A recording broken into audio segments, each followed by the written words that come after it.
Hello students, I hope आप अभी अपने 10th की बोर्ड की जो स्टडीज है अच्छे से कर रहे होंगे। ठीक है, तो आज हम आपके लिए बायोलॉजी की अल्टीमेट सीरीज लेके आए हैं रिवीजन की थ्रू क्वेश्चंस। ठीक है, तो आज हमारा बायोलॉजी का फर्स्ट लेक्चर है 10th क्लास के लिए। चैप्टर है लाइफ प्रोसेसेस। करेंगे हम रिवीजन क्वेश्चंस के थ्रू ही 16 to 17 क्वेश्चंस के थ्रू पूरा चैप्टर आपको अच्छे से कंसेप्चुअली रिवाइज हो जाएगा। तो आइए हम टाइम ना वेस्ट करते हुए स्टार्ट करते हैं अपना फर्स्ट लेक्चर बायो का। चैप्टर का नाम है लाइफ प्रोसेसेस। ठीक है, तो आप देख सकते हैं इसका फर्स्ट क्वेश्चन क्या पूछा गया है। भाई फर्स्ट क्वेश्चन पूछा गया है कि an organism which breaks down the food material outside the body and then absorb it is। मतलब कि ऐसा ऑर्गेनिज्म बताओ कि जो क्या करता है, अपनी बॉडी के बाहर पहले फूड को ब्रेक करता है और उसके बाद उसको एब्जॉर्ब कर रहा है। तो आप ऑप्शंस देख सकते हैं इसमें और ईयर भी देख सकते हैं भी किस किस ईयर में ये क्वेश्चन आया हुआ है। देखो रिपीट हुआ है काफी बार ये। ठीक है, तो भाई इसमें पहला जो आपका ऑप्शन है, अ प्लांट पैरासाइट कस्क्यूटा। जो कस्क्यूटा का प्लांट होता है, अमर जो बेल आपने सुनी है, अमर बेल सुना होगा आपने, तो भाई क्या वो बाहर मारती है किसी ऑर्गेनिज्म को? वो तो प्लांट है, इंसेक्टिवोरस प्लांट तो है नहीं कि वो ट्रैप करके मारेगा, नहीं। तो फर्स्ट ऑप्शन भी नहीं हो सकता आपका। Second, animal parasite tape warm. भाई टेप वॉर्म तो एंडो पैरासाइट है, आपकी इंटेस्टाइन के अंदर है, बाहर थोड़ी है वो आपका, तो ये भी नहीं हो सकता। सी, बैक्टीरिया राइजोबियम। राइजोबियम बैक्टीरिया भी थोड़ी ये काम करता है आपका। ठीक है, D F fungus Rhizopus. Rhizopus जो फंगस होती है भाई वो खास बात है उसकी, वो क्या करेगी, बाहर आउटसाइड द उसको ब्रेक करेगी जो भी फूड उसने इनटेक करना है, फिर उसके बाद वो अपनी बॉडी में एब्जॉर्ब करेगी। तो इसका आंसर होगा डी, राइजोपस। अब आ जाइए सेकंड क्वेश्चन पे। सेकंड क्वेश्चन क्या बोलता है, आपके सामने एक चित्र दिया हुआ है, आपको दिख रहा है भी ये डायग्राम स्टोमेटा की है। बच्चे काफी जानते हैं इसके बारे में। स्टोमेटा के बारे में क्या होता है, जो लीफ होती है ना, लीफ को अगर आप अंडर माइक्रोस्कोप स्टडी करते हैं, आपको कुछ पोर्स दिखेंगी, होल्स दिखेंगे, उनको स्टोमेटा कहा जाता है। एक्चुअल में काम क्या होता है उस स्टोमेटा का? स्टोमेटा का काम होता है उसमें से जो भी प्लांट और एनवायरमेंट के साथ गैसेज एक्सचेंज होती है, एक्सेस में अगर वाटर है तो वो भी वहां से बाहर निकलता है, जिसको हम ट्रांसपीरेशन बोलते हैं। एक्सपीरेटरी, जो भी एक्सेस ऑफ लॉस होता है वाटर का, ठीक है ना, तो वो भी काम होता है। स्टोमेटा के फंक्शंस होते हैं ये बेसिकली। क्वेश्चन क्या पूछा हुआ है, which one of the following condition is true for the state of stomata of green leaf shown in the given diagram. भैया जो स्टोमेटा का चित्र आपके पास बनाया गया है, ये बोल रहा है कि कौन सी कंडीशन सही बताई है इस स्टोमेटा की स्टेट के लिए। इस डायग्राम में आप देख सकते हैं कि ये जो स्टोमेटा है बेटा, ये ओपन है। ये स्टोमेटा इस तरह से ओपन बताई गई है। इस डायग्राम से साफ हमें पता लग रहा है कि स्टोमेटा बेसिकली ओपन है। इस तरह से इसमें आप डायग्राम में देख सकते हैं। ठीक है, स्टोमेटल पोर होता है और इसके बाहर क्या होती है, गार्ड सेल्स होती है। गार्ड सेल्स होती है बेसिकली, आप देख सकते हैं गार्ड सेल्स होती हैं। ठीक है ना, इस तरह से ये स्टोमेटल पोर होता है आपका, स्टोमेटल ओपनिंग जिसे हम बोलते हैं। ये ओपन है कंडीशन। तो पहला देखो first option, large amount of water flow into the guard cell. भाई स्टोमेटा ओपन कब होता है? जब उसमें ढेर सारा अमाउंट ऑफ वाटर फ्लो करता है गार्ड सेल के अंदर। ये जो गार्ड सेल्स है भाई, ठीक है ना, तो आपने इस बात का ध्यान रखना है। तो ये ऑप्शन करेक्ट है। बी क्या दिया हुआ है इसने, gaseous exchanges occur in large. ना ना ना ना ना ना, जब स्टोमेटा ओपनिंग है, ये ओपन बताया हुआ है इन्होंने, इस टाइम पर large amount of gases exchange नहीं हो रहा है ना। फर्स्ट ऑप्शन होगा इसका आपका। इस दौरान गार्ड सेल में वाटर फ्लो करता है बेसिकली, तो ये आपने ध्यान रखना है। गार्ड सेल से नहीं फ्लो करता, गार्ड सेल के अंदर फ्लो करता है। तो ये चीज भी आप ध्यान रखें। आ जाइए अगले सवाल पे चलते हैं, थर्ड क्वेश्चन। तो भाई अगर आप थर्ड क्वेश्चन की बेटा बात करते हैं ना, थर्ड क्वेश्चन क्या है आप देख सकते हैं, बड़ा प्यारा सा क्वेश्चन है।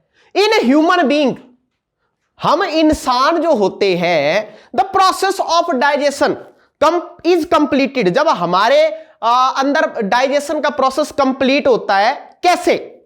ध्यान से समझना, इन्होंने फर्स्ट बोला है कि जब प्रोटीन, ठीक है, second carbohydrates,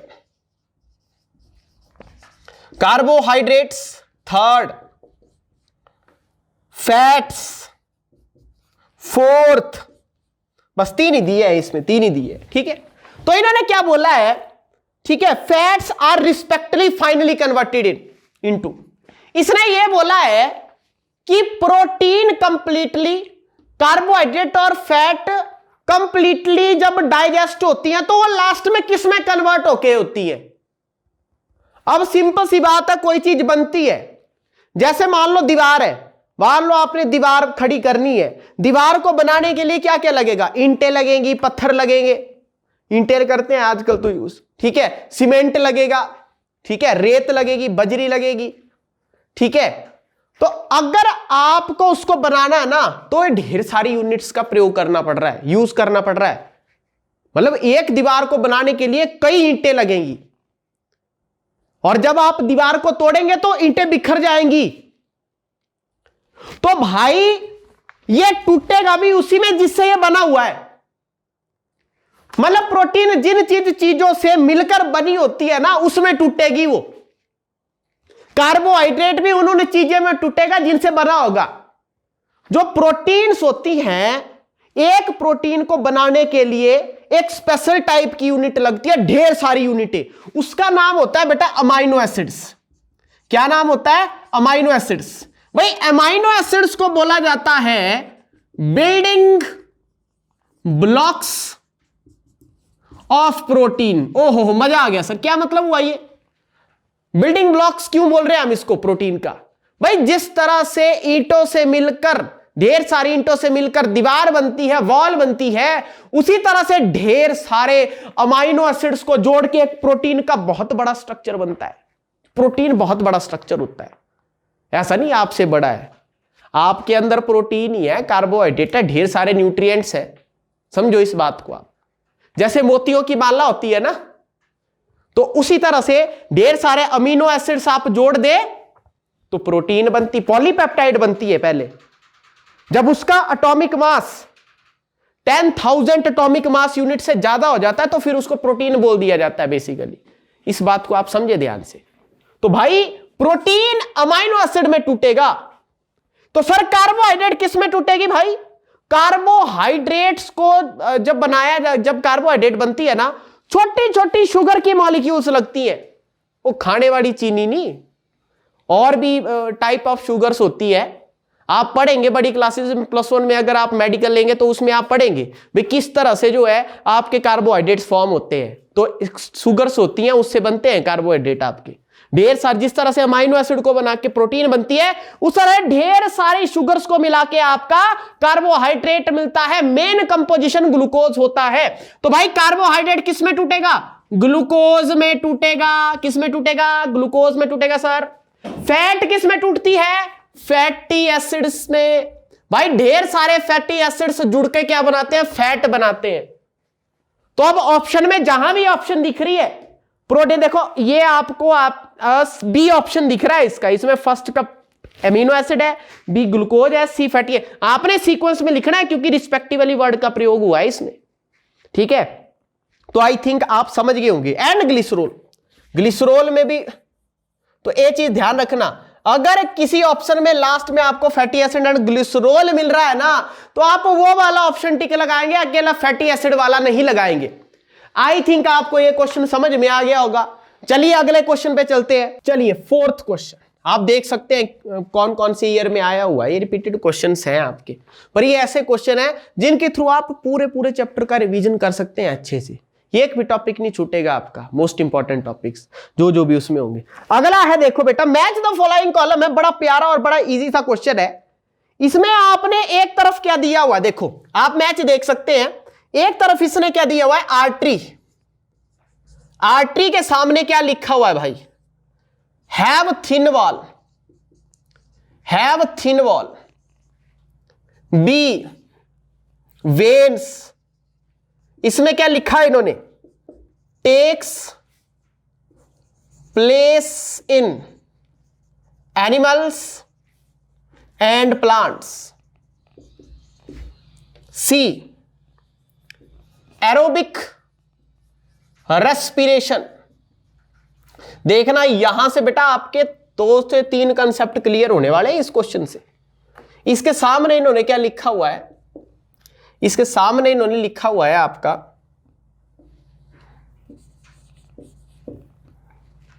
have thick walls. देखना हार्ट का आधा स्ट्रक्चर क्लियर हो जाएगा इस क्वेश्चन से। एन एरोबिक रेस्पिरेशन, इसके सामने लिखा है takes place in unicellular organism. आइए समझते हैं, आपने मैच तो कॉलम करना है। अरे सर ये आर्टरीज और वेन क्या होती हैं, आपने हमारे हार्ट में पढ़ा होगा। जो आपने ह्यूमन हार्ट पढ़ा है ना, उसमें आपने पढ़ी होगी different arteries, veins, blood vessels.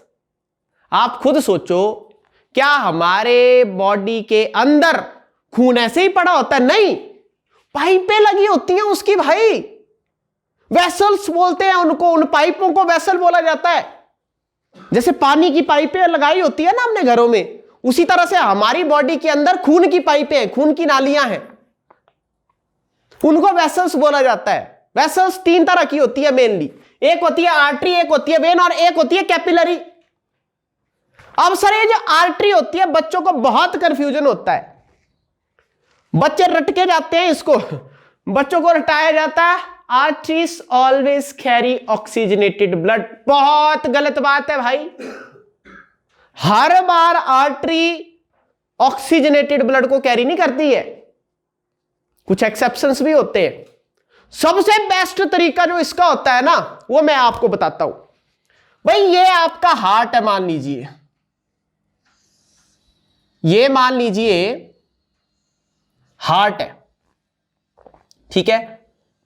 ये क्या है आपका इस तरफ, this is the right atrium, right ventricle, left atrium and left ventricle. आप देख सकते हैं इस तरह से 4 चैम्बर्स होते हैं ना हमारे हार्ट में।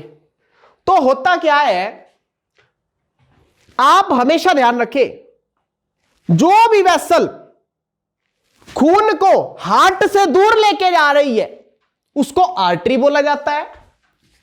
अवे फ्रॉम हार्ट उसको आर्टरी बोलते हैं। कोई भी क्वेश्चन गलत नहीं होगा आपका, रटने की समस्या ही नहीं। आप एक बात याद कर लो कि आर्टरी वो वेसल होती है जो ब्लड को हार्ट से दूर लेकर जाती है। फॉर एग्जाम्पल भाई, जो ऑक्सीजनेटेड ब्लड होता है ना, वो यहां पर होता है आपका लेफ्ट वेंट्रिकल में, पहले राइट वेंट्रिकल में आता है, फिर लेफ्ट वेंट्रिकल में आता है, फिर लेफ्ट वेंट्रिकल से आप समझो इस बात को, उस बॉडी ने पूरे के पूरे, मतलब मान के चलिए पूरी की पूरी बॉडी के अंदर उसने ब्लड को पंप करना होता है। आप सोचो, पूरी बॉडी में वो पंप होगा।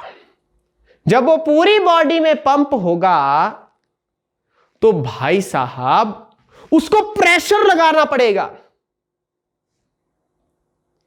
प्रेशर तभी लगेगा जब उस वेसल की थिकनेस होगी, क्योंकि जितनी वो मोटी होगी ना, उतना ज्यादा प्रेशर लगा होगा, तो वो एक ही झटके में पूरा चला जाएगा, ब्लड सप्लाई हो जाएगा। तो यहां से जो आर्टरी जाती है, लार्जेस्ट आर्टरी होती है बॉडी की, जिसे बोला जाता है ऑर्टा। बच्चे ऑर्टिक आर्क भी लिखते हैं ना, ना ना ना, ये गलती नहीं करनी है बेटा। जो ऑर्टिक आर्क होती है वो यहां होती है, ये आर्क लाइक स्ट्रक्चर बनता है, उसको ऑर्टिक आर्क बोलते हैं, ठीक है। ये आपकी ऑक्सीजनेटेड ब्लड कैरी करके जा रही है। ठीक है सर, ठीक है। तो सर फिर आप बोल रहे हैं डीऑक्सीजनेटेड भी ले जाती है बेटा, बताते हैं आपको।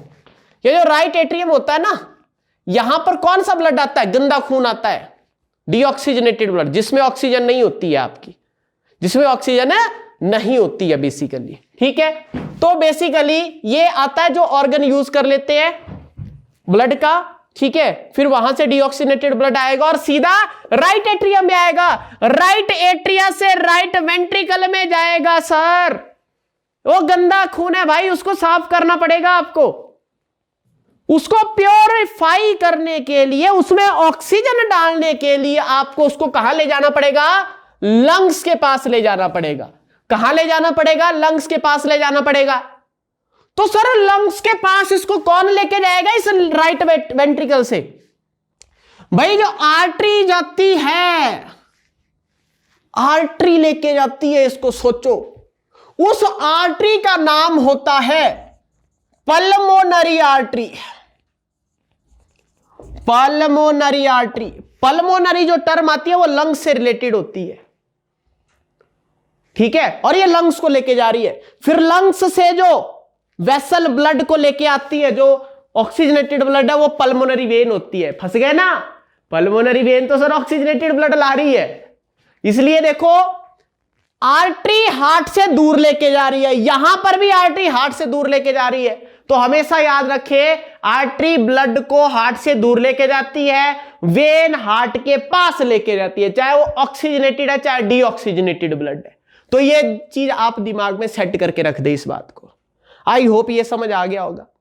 मुझे एक बात करो, बात बताओ, ये आर्टरी हमेशा ही ले जाने का काम कर रही है, पंप करने का काम कर रही है ऑर्गन्स को। कोई किधर ले जा रहा है, कोई किधर ले जा रहा है, तो आर्टरी थिक होनी चाहिए ना। तो भाई जो आर्टरी होती है उसकी वॉल थिक होती है, तो ऑप्शन थर्ड होगा, ए का थर्ड होगा। वेन थोड़ी पतली होती है तो ये थिन हो जाएगा। आपके ऑप्शन इसी से मैच कर जाएंगे, देख लो, ए का थर्ड और ए का थर्ड एक ही ऑप्शन में, बी ऑप्शन में आप देख सकते हैं बी ऑप्शन। अब सर इनको समझ लो, aerobic respiration and N aerobic respiration. Sir aerobic respiration वो रेस्पिरेशन, पहले तो रेस्पिरेशन समझो आप क्या होता है। बच्चे बोलते हैं सर रेस्पिरेशन का मतलब है सांस लेना सांस छोड़ना, ब्रीदिंग ही होता है। अरे भाई गलती मत करना, breathing is different, respiration is different. भाई ब्रीदिंग का मतलब होता है एयर को अंदर इनहेल करना और उसको बाहर एक्सहेल करना, inhalation and exhalation of air, not only O2। ये बहुत गलत फहमी है आपकी। एयर वर्ड लिखे, हम थोड़े थोड़े अमाउंट में और गैसेस भी इनहेल करते हैं। आपको यह जान के बहुत ताज्जुब होगा, हम CO2 को भी इनहेल करते हैं थोड़ा थोड़ा ऑक्सीजन के साथ।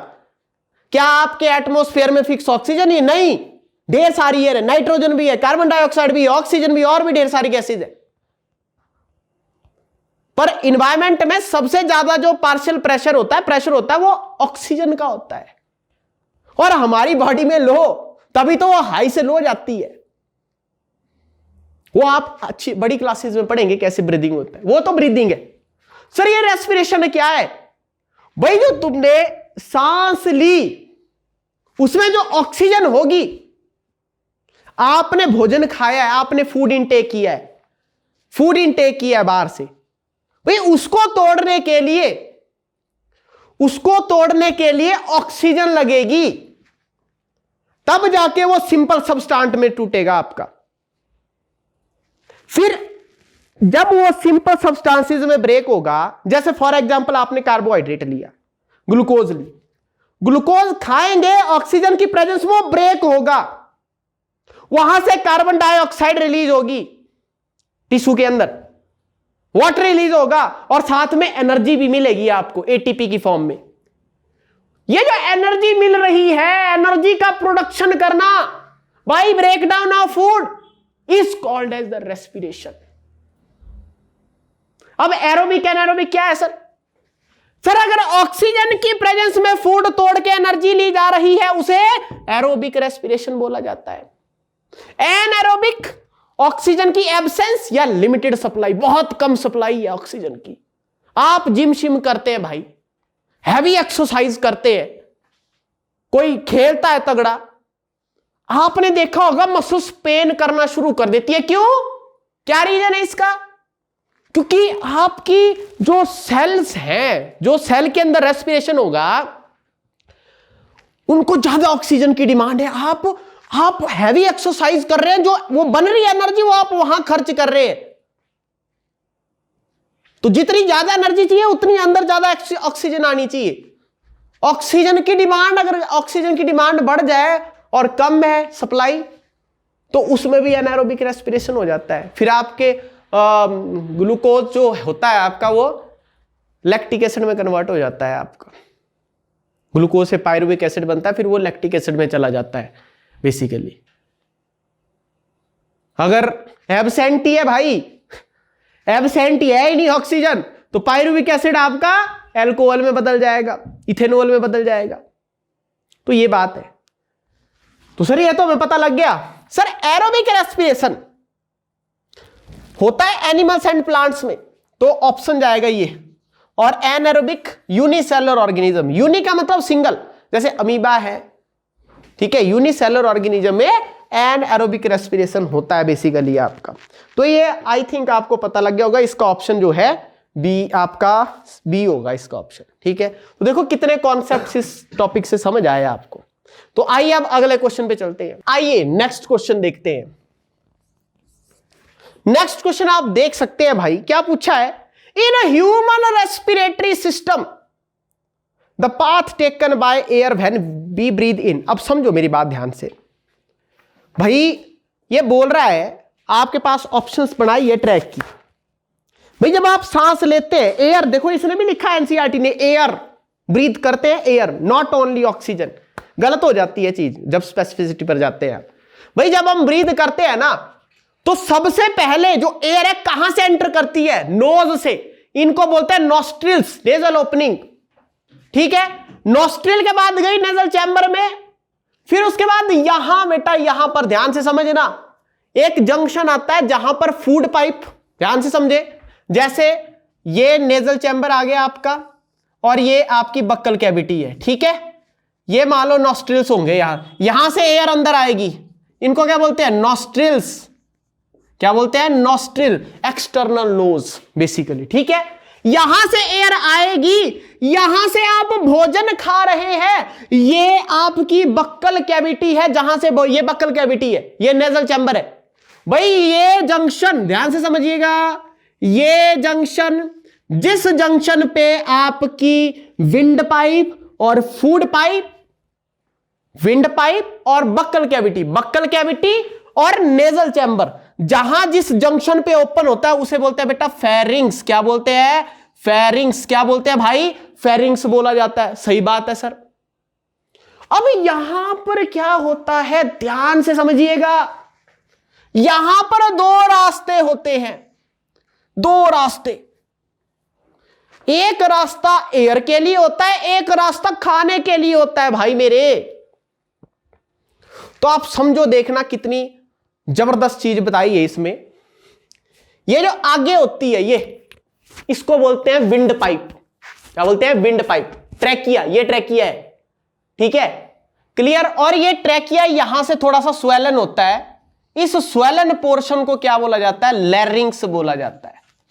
आपने सुना होगा साउंड बॉक्स भी बोलते हैं इसको,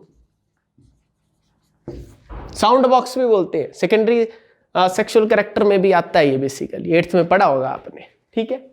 तो वो आपकी एयर नॉस्ट्रिल्स, नॉस्ट्रिल से फेरिंग्स में आई, फेरिंग्स से आपकी ट्रैकिया, लैरिंग्स बोला है, ठीक है, ट्रैकिया लैरिंग्स में आया। फिर उसके बाद ये विंड पाइप जो है, अब ये एयर जो आपने इनहेल किया वो कहां जाएगी? लंग्स में जाएगी। भाई यहां पर क्या होता है, थोड़ा आगे चल के आप इसको बाद में डिटेल में पढ़ेंगे बड़ी क्लासेस में, ये दो ब्रांचेस में बंट जाती है, ठीक है। भाई ये एक तरफ का लंग्स हो गया आपका, और ये दूसरी तरफ का लंग्स हो गया बेसिकली, ठीक है। और इसके अंदर ऐसे ब्रांचेस होती हैं इस तरह से। भाई इसको बोलते हैं ब्रोंकाई। क्या बोलते हैं बेटा? ब्रोंकाई बोलते हैं। फिर ये फर्दर जब ब्रोंकाई डिवाइड हो जाते हैं, ब्रोंक्यूल्स बोलते हैं इनको, फिर इनके फाइनल एंड पे ऐसे बैलून लाइक छोटे छोटे स्ट्रक्चर्स लगे होते हैं ढेर सारे एक लंग्स के अंदर, इनको बोला जाता है एल्वेओलाई। भाई ऑक्सीजन अंदर आई, एयर अंदर आई, जैसे ही एल्वेओलाई में पहुंचती है वो ऑक्सीजन आपकी किसी सेल में आपकी ब्लड वेसल में चली जाएगी, जो आपकी खून की आर्टरी आई होगी, बेसिकली गंदा खून लेके हार्ट से आई होगी, और भाई ऑक्सीजन अंदर एंटर कर जाएगी और CO2 जो होगा वो बाहर एंटर कर जाएगा। सर CO2 कहां से आया? जो रेस्पिरेशन किया उसका वेस्ट प्रोडक्ट CO2 ही तो होता है आपका। तो क्या बात है भाई, nasal, nostrils, pharynx, larynx and then alveoli. Alveoli तो ये ध्यान रखिए आप, ठीक है। लैरिंग्स, ट्रैकिया, पूरे ट्रैकिया होते हैं, लैरिंग्स आता है फिर ट्रैकिया आता है, तो ये चीज ध्यान रखें, ठीक है। ये ट्रैकिया है, दिस इज द ट्रैकिया। तो ऐसी ऑप्शन आपको यही मिल रही है, सी ऑप्शंस, ठीक है। आई होप ये भी अच्छे से समझ आ गया होगा आपको, ठीक है। बड़ी क्लासेस में जाएंगे तो और अच्छे से डिटेल में समझ आएगा। तो आइए अगले क्वेश्चन पे चलते हैं। तो देखो बेटा, अब अगला क्वेश्चन, 7th क्वेश्चन, और मैं ये बोलता हूं इस क्वेश्चन से आपका बहुत तगड़ा कॉन्सेप्ट क्लियर होने वाला है। आप क्वेश्चन को देखें, क्वेश्चन में बोला क्या है, sequence of an aerobic respiration in our muscles cell during heavy exercise. अभी मैंने जस्ट बताया आपको कि जब हम हैवी एक्सरसाइज करते हैं तो हमारे अंदर ऑक्सीजन की कमी होती है, क्योंकि ऑक्सीजन की डिमांड बढ़ जाती है, उतनी ऑक्सीजन मिल नहीं पाती, जिसकी वजह से मसल्स में पेन होता है। तो मसल सेल में कैसा हो रहा है, तो समझो, मेरी बहुत अच्छा कॉन्सेप्ट है। अब वो कुछ भी वो ईस्ट में भी बता सकता है, तो ध्यान से समझना भाई। जैसे ये सेल है, फिर इसी से आप सीक्वेंस पता लगा देंगे, ध्यान से समझिएगा।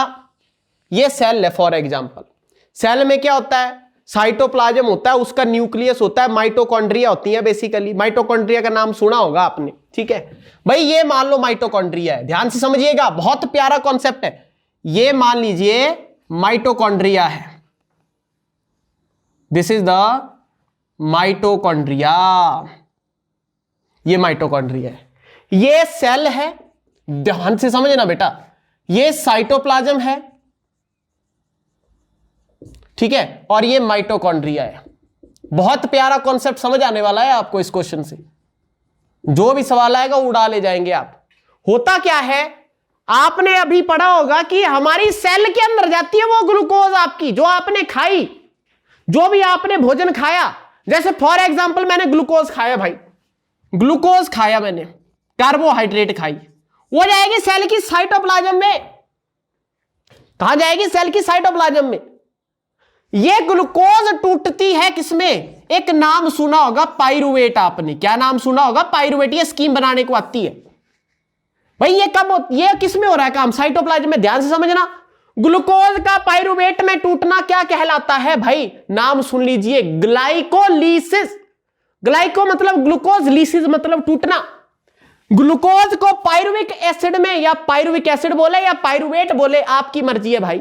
पाइरुविक एसिड भी बोल सकते हैं आप। ये टूटता है कब? मजे की बात यह है कि इस रिएक्शन में अगर ऑक्सीजन है तब भी ये हो जाएगी, अगर ऑक्सीजन नहीं है तब भी ये रिएक्शन हो जाएगी। मतलब ऑक्सीजन के ऊपर ये डिपेंड नहीं है, अगर है तब भी हो रही है, नहीं है तब भी हो रही है। तो सर फिर एरोबिक और एनारोबिक कैसे बोलेंगे? सर इसके बाद होगा खेल। अब होता क्या है, आपको पूछा हुआ है कि एनारोबिक रेस्पिरेशन मसल्स में क्या हो। ध्यान से समझना, अगर आगे ऑक्सीजन मिल जाए, ठीक है, अगर ऑक्सीजन मिल जाए तो ये पाइरुविक एसिड आपका कन्वर्ट होके यहां चला जाता है एसिटाइल कोएंजाइम ए में। उतना आपने नहीं जाना है, पर उस लेवल पे नहीं जाना है आपने अभी, ठीक है। अगर ऑक्सीजन इसको मिल गई, अगर ऑक्सीजन मिल गई तो ये इस माइटोकॉन्ड्रिया के मैट्रिक्स में जा गिरता है। ध्यान समझना, ये मैट्रिक्स का माइटोकॉन्ड्रिया यहां पर जाके गिरता है, यहां बनाता है एसिटाइल कोएंजाइम ए, ये बनाता है भाई जी। अगर ऑक्सीजन मिल रही है मतलब एरोबिक रेस्पिरेशन। बट हमसे तो सर एनारोबिक पूछा, तो मेरे भाई वही बता रहा हूं। अगर मान लीजिए इसको ऑक्सीजन की कम सप्लाई मिलती है, लेस सप्लाई, डिमांड ज्यादा है, वो मसल सेल में हो रहा है, मसल सेल, तो भाई साहब ये जो पाइरुवेट होता है ये कन्वर्ट हो जाता है लैक्टिक एसिड में। किस में कन्वर्ट हो जाता है? Lactic acid. अगर है ही नहीं ऑक्सीजन, है ही नहीं ऑक्सीजन, अगर ऑक्सीजन है ही नहीं तो वो कन्वर्ट हो जाती है इथेनॉल में। हमें बात की है किसकी? लैक्टिक एसिड की। मसल्स में ये काम हो जाता है आपका। 3 क्वेश्चन सेट हो गए। इस पैटर्न के 2 में से भी तो पूछ सकता है ना। समझ गए आप मेरी बात? तो ये ध्यान रखना, यहां एक्चुअल में कंप्लीट नहीं हो पाता क्योंकि यहां पर आपको CO2 नहीं मिल पाता बेसिकली। तो ये ध्यान रखें, एनर्जी मिलेगी, एनर्जी यहां भी मिलनी है, यहां भी मिले, यहां तो अथाह एनर्जी मिलेगी। 38 ATP मिलते हैं, 36 38 ATP। इसके मुकाबले यहां तो बेटा कुल मिला के 2 ही मिलते हैं। तो दैट्स वाई ये प्रेफर किया जाता है और ये कारण होता है मसल सेल में उतनी एनर्जी नहीं मिल पाती। तो ये सीक्वेंस पूछा है आपसे भाई, मसल में क्या होता है? देखो ग्लूकोज साइटोप्लाज्म के अंदर टूटा पाइरुवेट में, पाइरुवेट मसल सेल के अंदर क्या हुआ? लैक्टिक एसिड में कन्वर्ट हो गया। ये देख लो, फर्स्ट ऑप्शन दी हुई है आपको ऐसी, फर्स्ट ऑप्शन होगा इसका आंसर। ग्लूकोज पाइरुवेट में टूटेगा, मसल सेल में क्या होगा? लैक्टिक एसिड में कन्वर्ट हो जाएगा वो। That's all. बड़ा प्यारा था और कॉन्सेप्ट बहुत अच्छा था ये बेटा। इसी को डिटेल में जाके पढ़ते हैं, इसको 10 स्टेप लगते हैं पढ़ने को जब आप आगे जाएंगे तो ध्यान रखना। आइए अपने नेक्स्ट क्वेश्चन पे चलते हैं। वही नेक्स्ट क्वेश्चन में आपके सामने एक ट्री बनाया हुआ है। देखो आप देख सकते हैं ट्री बनाया हुआ है, इसमें बताया हुआ है, देखो ट्री बनाया हुआ है। इस 8th को आपका जो मतलब ये 7th क्वेश्चन है, इसमें ट्री बनाया हुआ है, ऐसे को ट्री बनाया हुआ है, ठीक है। और ये इस तरह से कुछ, ठीक है। तो भाई वाटर का फ्लो ऐसे दर्शाया हुआ है ऊपर को, वाटर का फ्लो ऐसे दर्शाया हुआ है ऊपर को, ठीक है, क्लियर। और यहां ये मान लीजिए इसका लीफ है और यहां से बताया है कि इस लीफ में से वाटर वेपर्स रिलीज हो रहे हैं, ऐसा बताया इस डायग्राम में, कुछ ऐसा बताया इस डायग्राम में। सही है, कोई दिक्कत नहीं है सर। तो भाई बोला हुआ है observe this diagram and identify the process shown and its significance from the option given below. भाई आपने ये देखना है भाई ये कौन सा प्रोसेस है और इसका क्या सिग्निफिकेंस है। होता क्या है, कड़ी धूप जब लगती है, कड़ी धूप जब लगती है तो जो पत्ते होते हैं, पत्तों में से पानी कम होना शुरू, मतलब डिहाइड्रेशन हो जाती है उसमें। ऊपर जब डिहाइड्रेशन हो जाता है ना, यहां पर भर भर के वाटर है, यहां पर प्रेशर ज्यादा होता है, यहां पर लो होता है, उस प्रेशर से वाटर क्या हो जाता है आपका ऊपर निकल जाता है और पत्तों से रिलीज होना शुरू होता है वेपर्स की फॉर्म में। आपने पढ़ा होगा एक्सेसिव लॉस ऑफ वाटर को क्या बोलते हैं आप? ट्रांसपिरेशन प्रोसेस बोलते हैं। क्या बोलते हैं? ट्रांसपिरेशन। तो बी ऑप्शन है, क्रिएट्स सक्शन फोर्स, जो पानी को अंदर से खींचती है प्लांट, कैसे नीचे से खींचेगी ऊपर को। समझ गया मेरी बात? प्रेशर होता है वो एक तरह का, फोर्स प्रेशर या फोर्स पर यूनिट एरिया, ठीक है। तो ध्यान रखना आपने। तो इसका आंसर क्या होगा? ट्रांसपिरेशन, ठीक है। जो भी लॉस होता है वाटर का, एक्सेस ऑफ लॉस वाटर का होता है, वो लीफ के थ्रू ट्रांसपिरेशन प्रोसेस होता है। बड़ा इजी क्वेश्चन था ये। तो आ रही है अगले नेक्स्ट क्वेश्चन पे चलते हैं। अगला क्वेश्चन है 8th क्वेश्चन। हार्ट का चित्र दिख रहा होगा आपको, ठीक है। और ये क्वेश्चन मैंने पीछे ही क्लियर करवा दिया आपको, ठीक है। ये क्वेश्चन मैंने आपको पीछे ही क्लियर करवा दिया बेसिकली, ठीक है। जैसे आपको हार्ट का डायग्राम दिख रहा होगा, यहां पे ए और बी डिपिक्ट करना है आपने कि ए क्या है बी क्या है। जो ए ब्लड वेसल है ना, वो कार्बन डाइऑक्साइड रिच ब्लड है जो कि लंग्स को जा रहा है, ऐसे बताया हुआ इसने। ऐसे कुछ डायग्राम देखो दिया होगा, आप देख सकते हैं इस डायग्राम को। मैं टिल्ट क्यों बनाता हूं? क्योंकि हमारा हार्ट टिल्ट ही होता है इस तरह से। और इन्होंने कुछ ऐसे बताया हुआ, देखो ये देखो राइट एट्रियम है, ये राइट वेंट्रिकल है, ये लेफ्ट एट्रियम है, ये लेफ्ट वेंट्रिकल है। यहां से एक पाइप निकाली हुई है ऐसे को, ये इसको ए बताया है, ठीक है। और यहां पर भी एक पाइप निकाली बताई है, इसको इन्होंने बी बताया है। ये डिपिक्ट करना है। अब मुझे एक बात बताइए, इस तरफ आता है कैसा ब्लड? गंदा खून, जिसे हम बोलते हैं डीऑक्सीजनेटेड ब्लड। क्या बोलते हैं? Deoxygenated blood. डीऑक्सी का मतलब जिसमें ऑक्सीजन नहीं है। तो सर क्या है? इसके अंदर होती है CO2। इसके अंदर कौन सी होती है? CO2 होती है, डीऑक्सीजनेटेड ब्लड है। जबकि जो लेफ्ट साइड है उस तरफ आता है आपका ऑक्सीजनेटेड ब्लड। सर कहां से आता है? लंग्स से आता है। कहां से आता है सर? लंग्स से आता है। कहां से आता है बेटा? लंग्स से आएगा। कहां से आएगा? लंग्स से आएगा। सही बात है सर, बिल्कुल सही बात है। अब यहां पर जब डीऑक्सीजनेटेड ब्लड आया है, अब इस डीऑक्सीजनेटेड ब्लड को प्योर होने के लिए, प्योरीफाई, ऑक्सीजन ऐड करने के लिए लंग्स के पास जाना पड़ेगा।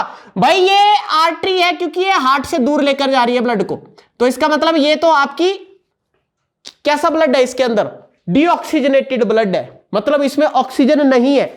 तो ऑप्शन ए देखो, blood vessel A, it carries carbon dioxide rich blood to the lungs. सही बात है, इसमें भर भर के कार्बन डाइऑक्साइड है और ये इस ब्लड को लंग्स में लेके जा रही है ताकि ये CO2 को एल्वोलाई में भेज सके, ठीक है, जहां से वो बाहर निकल जाए बॉडी से और ऑक्सीजन को अंदर खींच सके। तो मतलब इसमें ये तो बता रहा है फर्स्ट ऑप्शन करेक्ट है। इसमें एक से ज्यादा ऑप्शन करेक्ट है आपके। बी में चलिए, बी ऑप्शन में देखो ब्लड वेसल बी। भाई इसके बारे में आप मुझे बताओ, ये लंग्स से ला रही है लेफ्ट एट्रियम को, तो इसमें कैसा ब्लड होगा? ऑक्सीजनेटेड ब्लड होगा। तो इसने क्या लिखा है? It carry oxygen rich blood. बच्चा ये देखते टिक लगाएगा इसको भी, बट बेटा आगे पूरी लाइन तो पढ़ दो। From the lungs, from the lungs, ये भी भाई सही बात बोल रहा है, ठीक है, कोई दिक्कत नहीं है। कि जो ब्लड वेसल बी है, जो ब्लड वेसल आपकी बी है, वो क्या कर रही है? ऑक्सीजन रिच ब्लड ला रही है लंग्स से। बिल्कुल सही बात है, लंग्स से ही आ रहा है ऑक्सीजनेटेड ब्लड आपका। समझ गए मेरी बात आप? इतना क्लियर हो गया। फिर ये बोल रहा है, मतलब सेकंड भी आपका ठीक है। थर्ड देखो, blood vessel B, blood vessel B left atria relaxes as it receive blood from blood vessel A. भगवान, ये रिलैक्स होता है नहीं, जब ये इस ब्लड को रिसीव करेगा तो ये इसको धक्का लगाएगा नीचे, तब ये धक्का लगाता है नीचे को, ठीक है। और blood vessel A, right atrium has a thick muscular walls as it has to pump blood to this blood vessel, ठीक है। भाई जो राइट एट्रियम होता है, ठीक है, उसके पास थिक मस्कुलर वॉल्स होती है। ना ना ना ना ना ना, ये ऑप्शन गलत हो गया। इसके पास थिक मस्कुलर वॉल्स नहीं होती है, थिक जो है इस तरफ होती है, तो ये ऑप्शन गलत हो गई आपकी। तो आपको पता लगा होगा भी क्या करना है इसमें, ठीक है ना। लेफ्ट एट्रिया कहां से ब्लड रिसीव करता है? कहां से ब्लड रिसीव करेगा? लंग्स से आएगा ब्लड, लंग्स से आता है ब्लड बेसिकली, ठीक है। तो ध्यान रखना इस बात का। तो option A and B correct होगा आपका, ठीक है। एक A carry carbon dioxide reach blood to the lungs, ठीक है। और एक्चुअल में बोला क्या है, इसमें फंक्शंस के रिगार्डिंग पूछा हुआ है क्वेश्चन, तो ध्यान रखना। फंक्शंस के रिगार्डिंग क्वेश्चन पूछा हुआ, तो आपको पता लग गया होगा क्या होगा इसका, ठीक है। तो अब आगे बढ़ते हैं हम अगले क्वेश्चन पे, ठीक है। आ जाइए नेक्स्ट क्वेश्चन पे, 10 जो हमारा 9th क्वेश्चन है भाई। देखो, which of the following is not an excretory product of plant. भाई कौन सा एक्सक्रीटरी प्रोडक्ट प्लांट का नहीं होता है? कार्बन डाइऑक्साइड होती है भाई एक्सक्रीटरी प्रोडक्ट, क्या बोल सकते हैं, होती है तो होती है, ठीक है। रेजिन सेंड गम भी होते हैं, डेड सेल भी होते हैं। स्टार्च थोड़ी एक्सक्रीटरी प्रोडक्ट होता है, स्टार्च से तो बड़ा होता है प्लांट का सेल वॉल, सेलुलोज से। तो सी ऑप्शन होगा इसका स्टार्च आपका। अब आ जाइए 11th क्वेश्चन पे। कौन सा क्वेश्चन है? आपका 10th क्वेश्चन, सॉरी। अगर आप 10th क्वेश्चन की बात करते हैं भाई बेटा, भाई 10th क्वेश्चन में एजर्सन रीजन है। एजर्सन रीजन, एजर्सन में क्या पूछा हुआ है आपसे? क्या बोल रहा है? The inner wall of small intestine have finger like projection called villi which are rich in blood supply. सही बात है, हमारी स्मॉल इंटेस्टाइन के अंदर इस तरह से छोटे छोटे फिंगर की तरह छोटी छोटी प्रोजेक्शंस होती हैं, जिन्हें विलाई बोला जाता है। अगर इनको भी फोल्ड कर देंगे, अगर इनकी भी फोल्डिंग हो जाए, इनकी भी फोल्डिंग हो जाए, तो इनको माइक्रोविलाई बोला जाता है। और इनके अंदर ब्लड सप्लाई रीच होती है। बिल्कुल सही बात है सर, कोई दिक्कत नहीं है, पहली स्टेटमेंट ठीक दी है। अब रीजन की स्टेटमेंट को देखो भाई, these villi have a large surface area to help the small intestine completing the digestion of food. सही बात है, इनका काम क्या होता है? हमारी बॉडी में हम जो भोजन इंजेस्ट करते हैं, इंटेक करते हैं, जब वो स्मॉल इंटेस्टाइन में जाता है तो ये उसे लार्ज सरफेस एरिया प्रोवाइड करती है कि ये इजीली डाइजेस्ट हो जाए। तो ये भी बिल्कुल सही बात है। तो दोनों ठीक है, स्टेटमेंट भी ठीक है, तो रीजन भी ठीक है आपका बेसिकली। तो इसका ऑप्शन फर्स्ट होगा ए, assertion and reason both are correct and R is the correct explanation of A। तो ये ध्यान से समझे आप। तो आई थिंक ये भी हो गया होगा, इजी क्वेश्चन था। अब आ जाइए अगले क्वेश्चन पे, ठीक है। अब हम अगले क्वेश्चन पे आ जाते हैं। देखो अगला क्वेश्चन प्यारा क्वेश्चन है, 11वां क्वेश्चन, ठीक है। assertion रीजन है भाई। assertion में क्या बोल रहा है? Rate of breathing in aquatic organism. भाई rate of breathing in aquatic organism is much slower than seen in terrestrial organism. बहुत गलत बात है।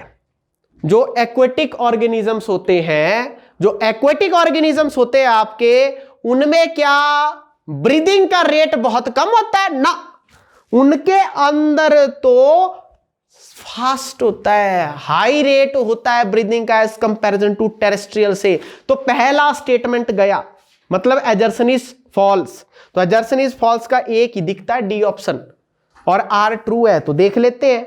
The amount of oxygen dissolve in water is very low. Yes, सही बात है, ठीक है। वाटर के अंदर ऑक्सीजन का डिजॉल्वेशन जो है बहुत कम होता है अमाउंट में as compare to amount of oxygen in air. सही बात है, एयर में जल्दी घुलती है, पानी में थोड़ा कम टाइम लेती है, ठीक है। तो ये सही बात है। तो पहली स्टेटमेंट गलत हो गई, assertion गलत हो गया, रीजन की स्टेटमेंट ठीक हो गई। तो फर्स्ट टू ऑप्शंस तो मतलब ही नहीं बनता एक्सप्लेनेशन वाला। जब गलत है तो उसकी क्या एक्सप्लेनेशन होगी? तो डी ऑप्शन जाएगा, A is false and R is true. तो आई थिंक आपको ये समझ आ गया होगा, ठीक है। तो आइए अब चलते हैं अपने अगले क्वेश्चन पे। भाई बड़ा प्यारा सा क्वेश्चन है। नेक्स्ट क्वेश्चन, आपने क्या करना है? एक्सप्लेन करना है process of nutrition in amoeba, ठीक है।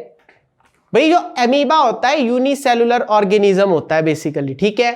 और यूनिसेलुलर ऑर्गेनिज्म है सर, एक ही सेल है, वही सब कुछ है, वही उसका माउथ है, वही उसका एनस है, सब कुछ कहीं से भी कर सकता है वो, किस बॉडी के किसी भी पार्ट से, मतलब उसका कोई पार्ट ही नहीं है प्रॉपर, ठीक है। अमीबा तो एक सेल है, उसी से सब कुछ हो रहा है, खा भी उसी से रहा है, उसको रिलीज भी उसी से कर रहा है।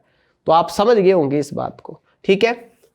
तो देखो समझते हैं इस क्वेश्चन को बेसिकली, ठीक है। भाई क्या क्या प्रोसेस होते हैं? देखो अमीबा क्या करता है? होलोजोइक न्यूट्रिशन शो करता है। सबसे पहले तो ये पॉइंट लिखना है आपको। होलोजोइक का मतलब होता है जो निगलते हैं फिर अपनी बॉडी के अंदर इंजेस्ट करते हैं, डाइजेस्ट करते हैं, उसको बोलते हैं होलोजोइक न्यूट्रिशन, ठीक है। फिर ये बोलता है जो आपका अमीबा में न्यूट्रिशन, अमीबा किस तरह से इसको फूड को इनगल्फ करता है वो देखते हैं हम, ठीक है। पहला स्टेप होता है इंजेशन। क्या स्टेप होता है? इंजेशन, फूड को इनटेक करना, ठीक है। जैसे ध्यान से समझना, जैसे मान लो ये अमीबा है, भाई, ठीक है, ये इसकी न्यूक्लियस है।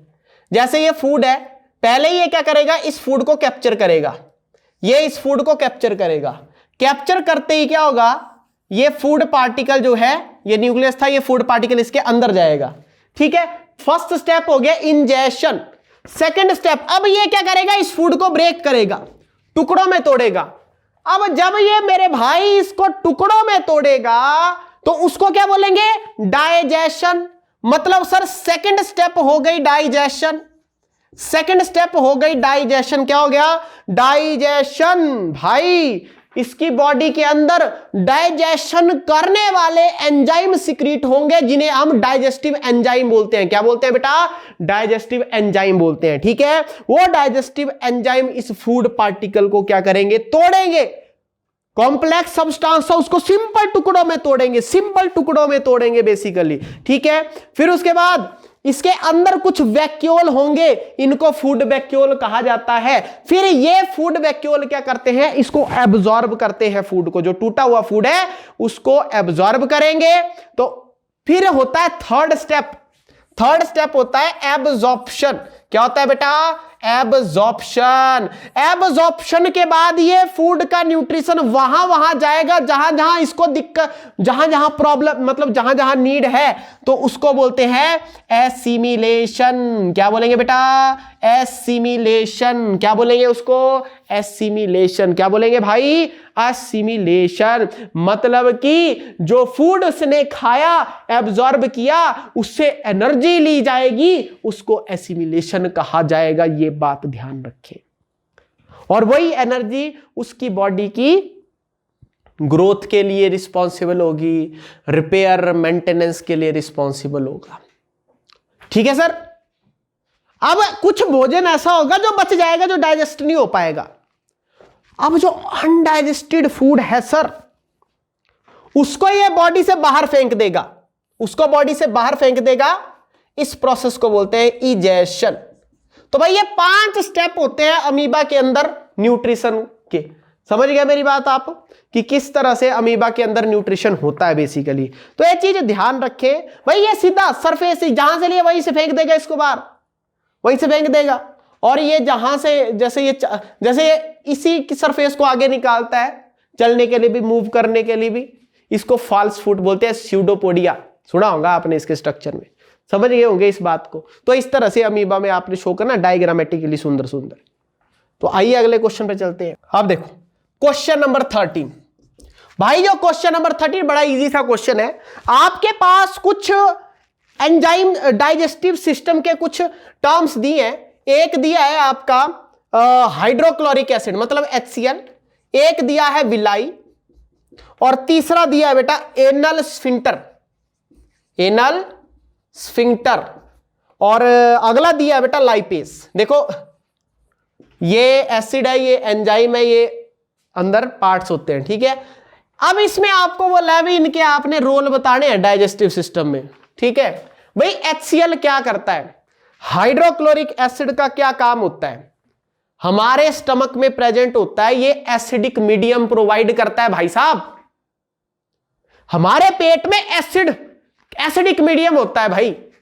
इसका काम होता है जो भी बैक्टीरिया आते हैं उनको खत्म कर देता है, जो सरवाइव नहीं कर पाते हैं बैक्टीरिया।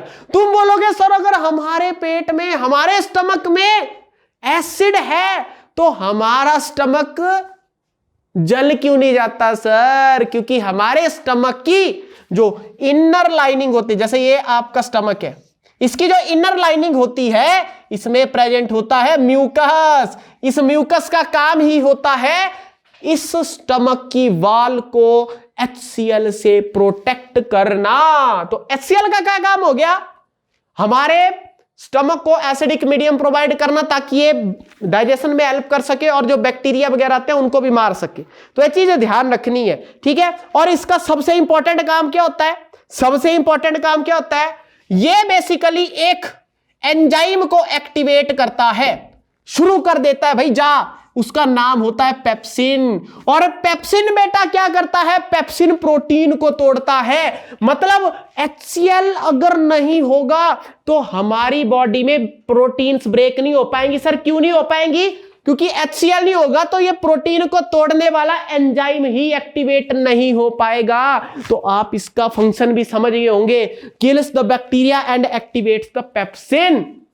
समझ गए?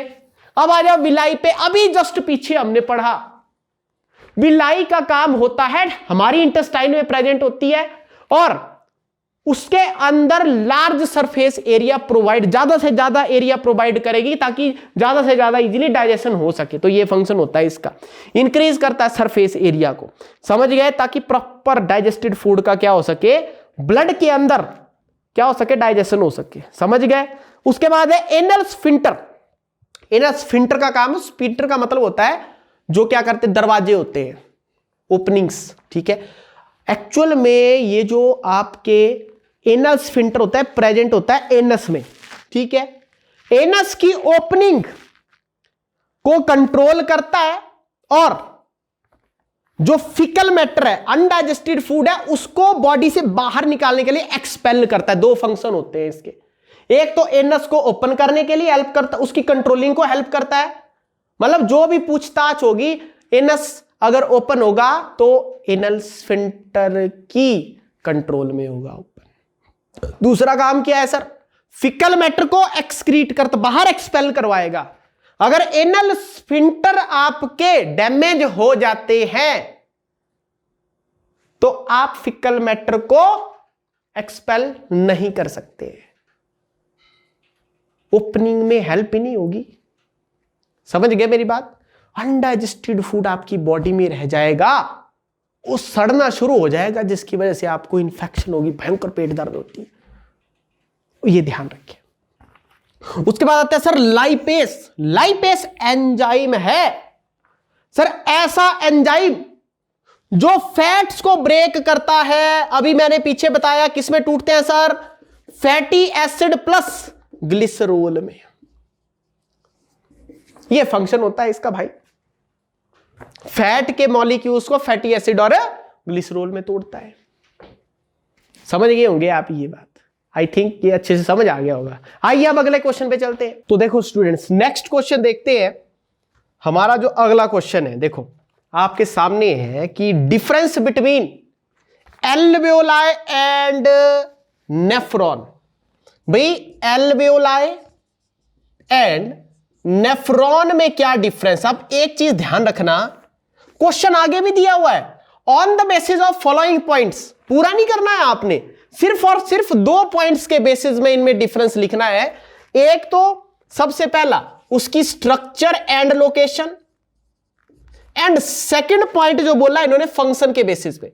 अब ध्यान से समझो मेरी बात को, एल्वेओलाई आपके रेस्पिरेटरी सिस्टम में होते हैं सर। नेफ्रॉन कहां मिलता है? किडनी में मिलता है। किडनी में क्या करता है नेफ्रॉन? फिल्ट्रेटिंग यूनिट होता है, फिल्ट्रेशन में करता है। जो ब्लड है उसकी फिल्ट्रेशन करेगा तो फाइनली यूरिन बनेगा उससे।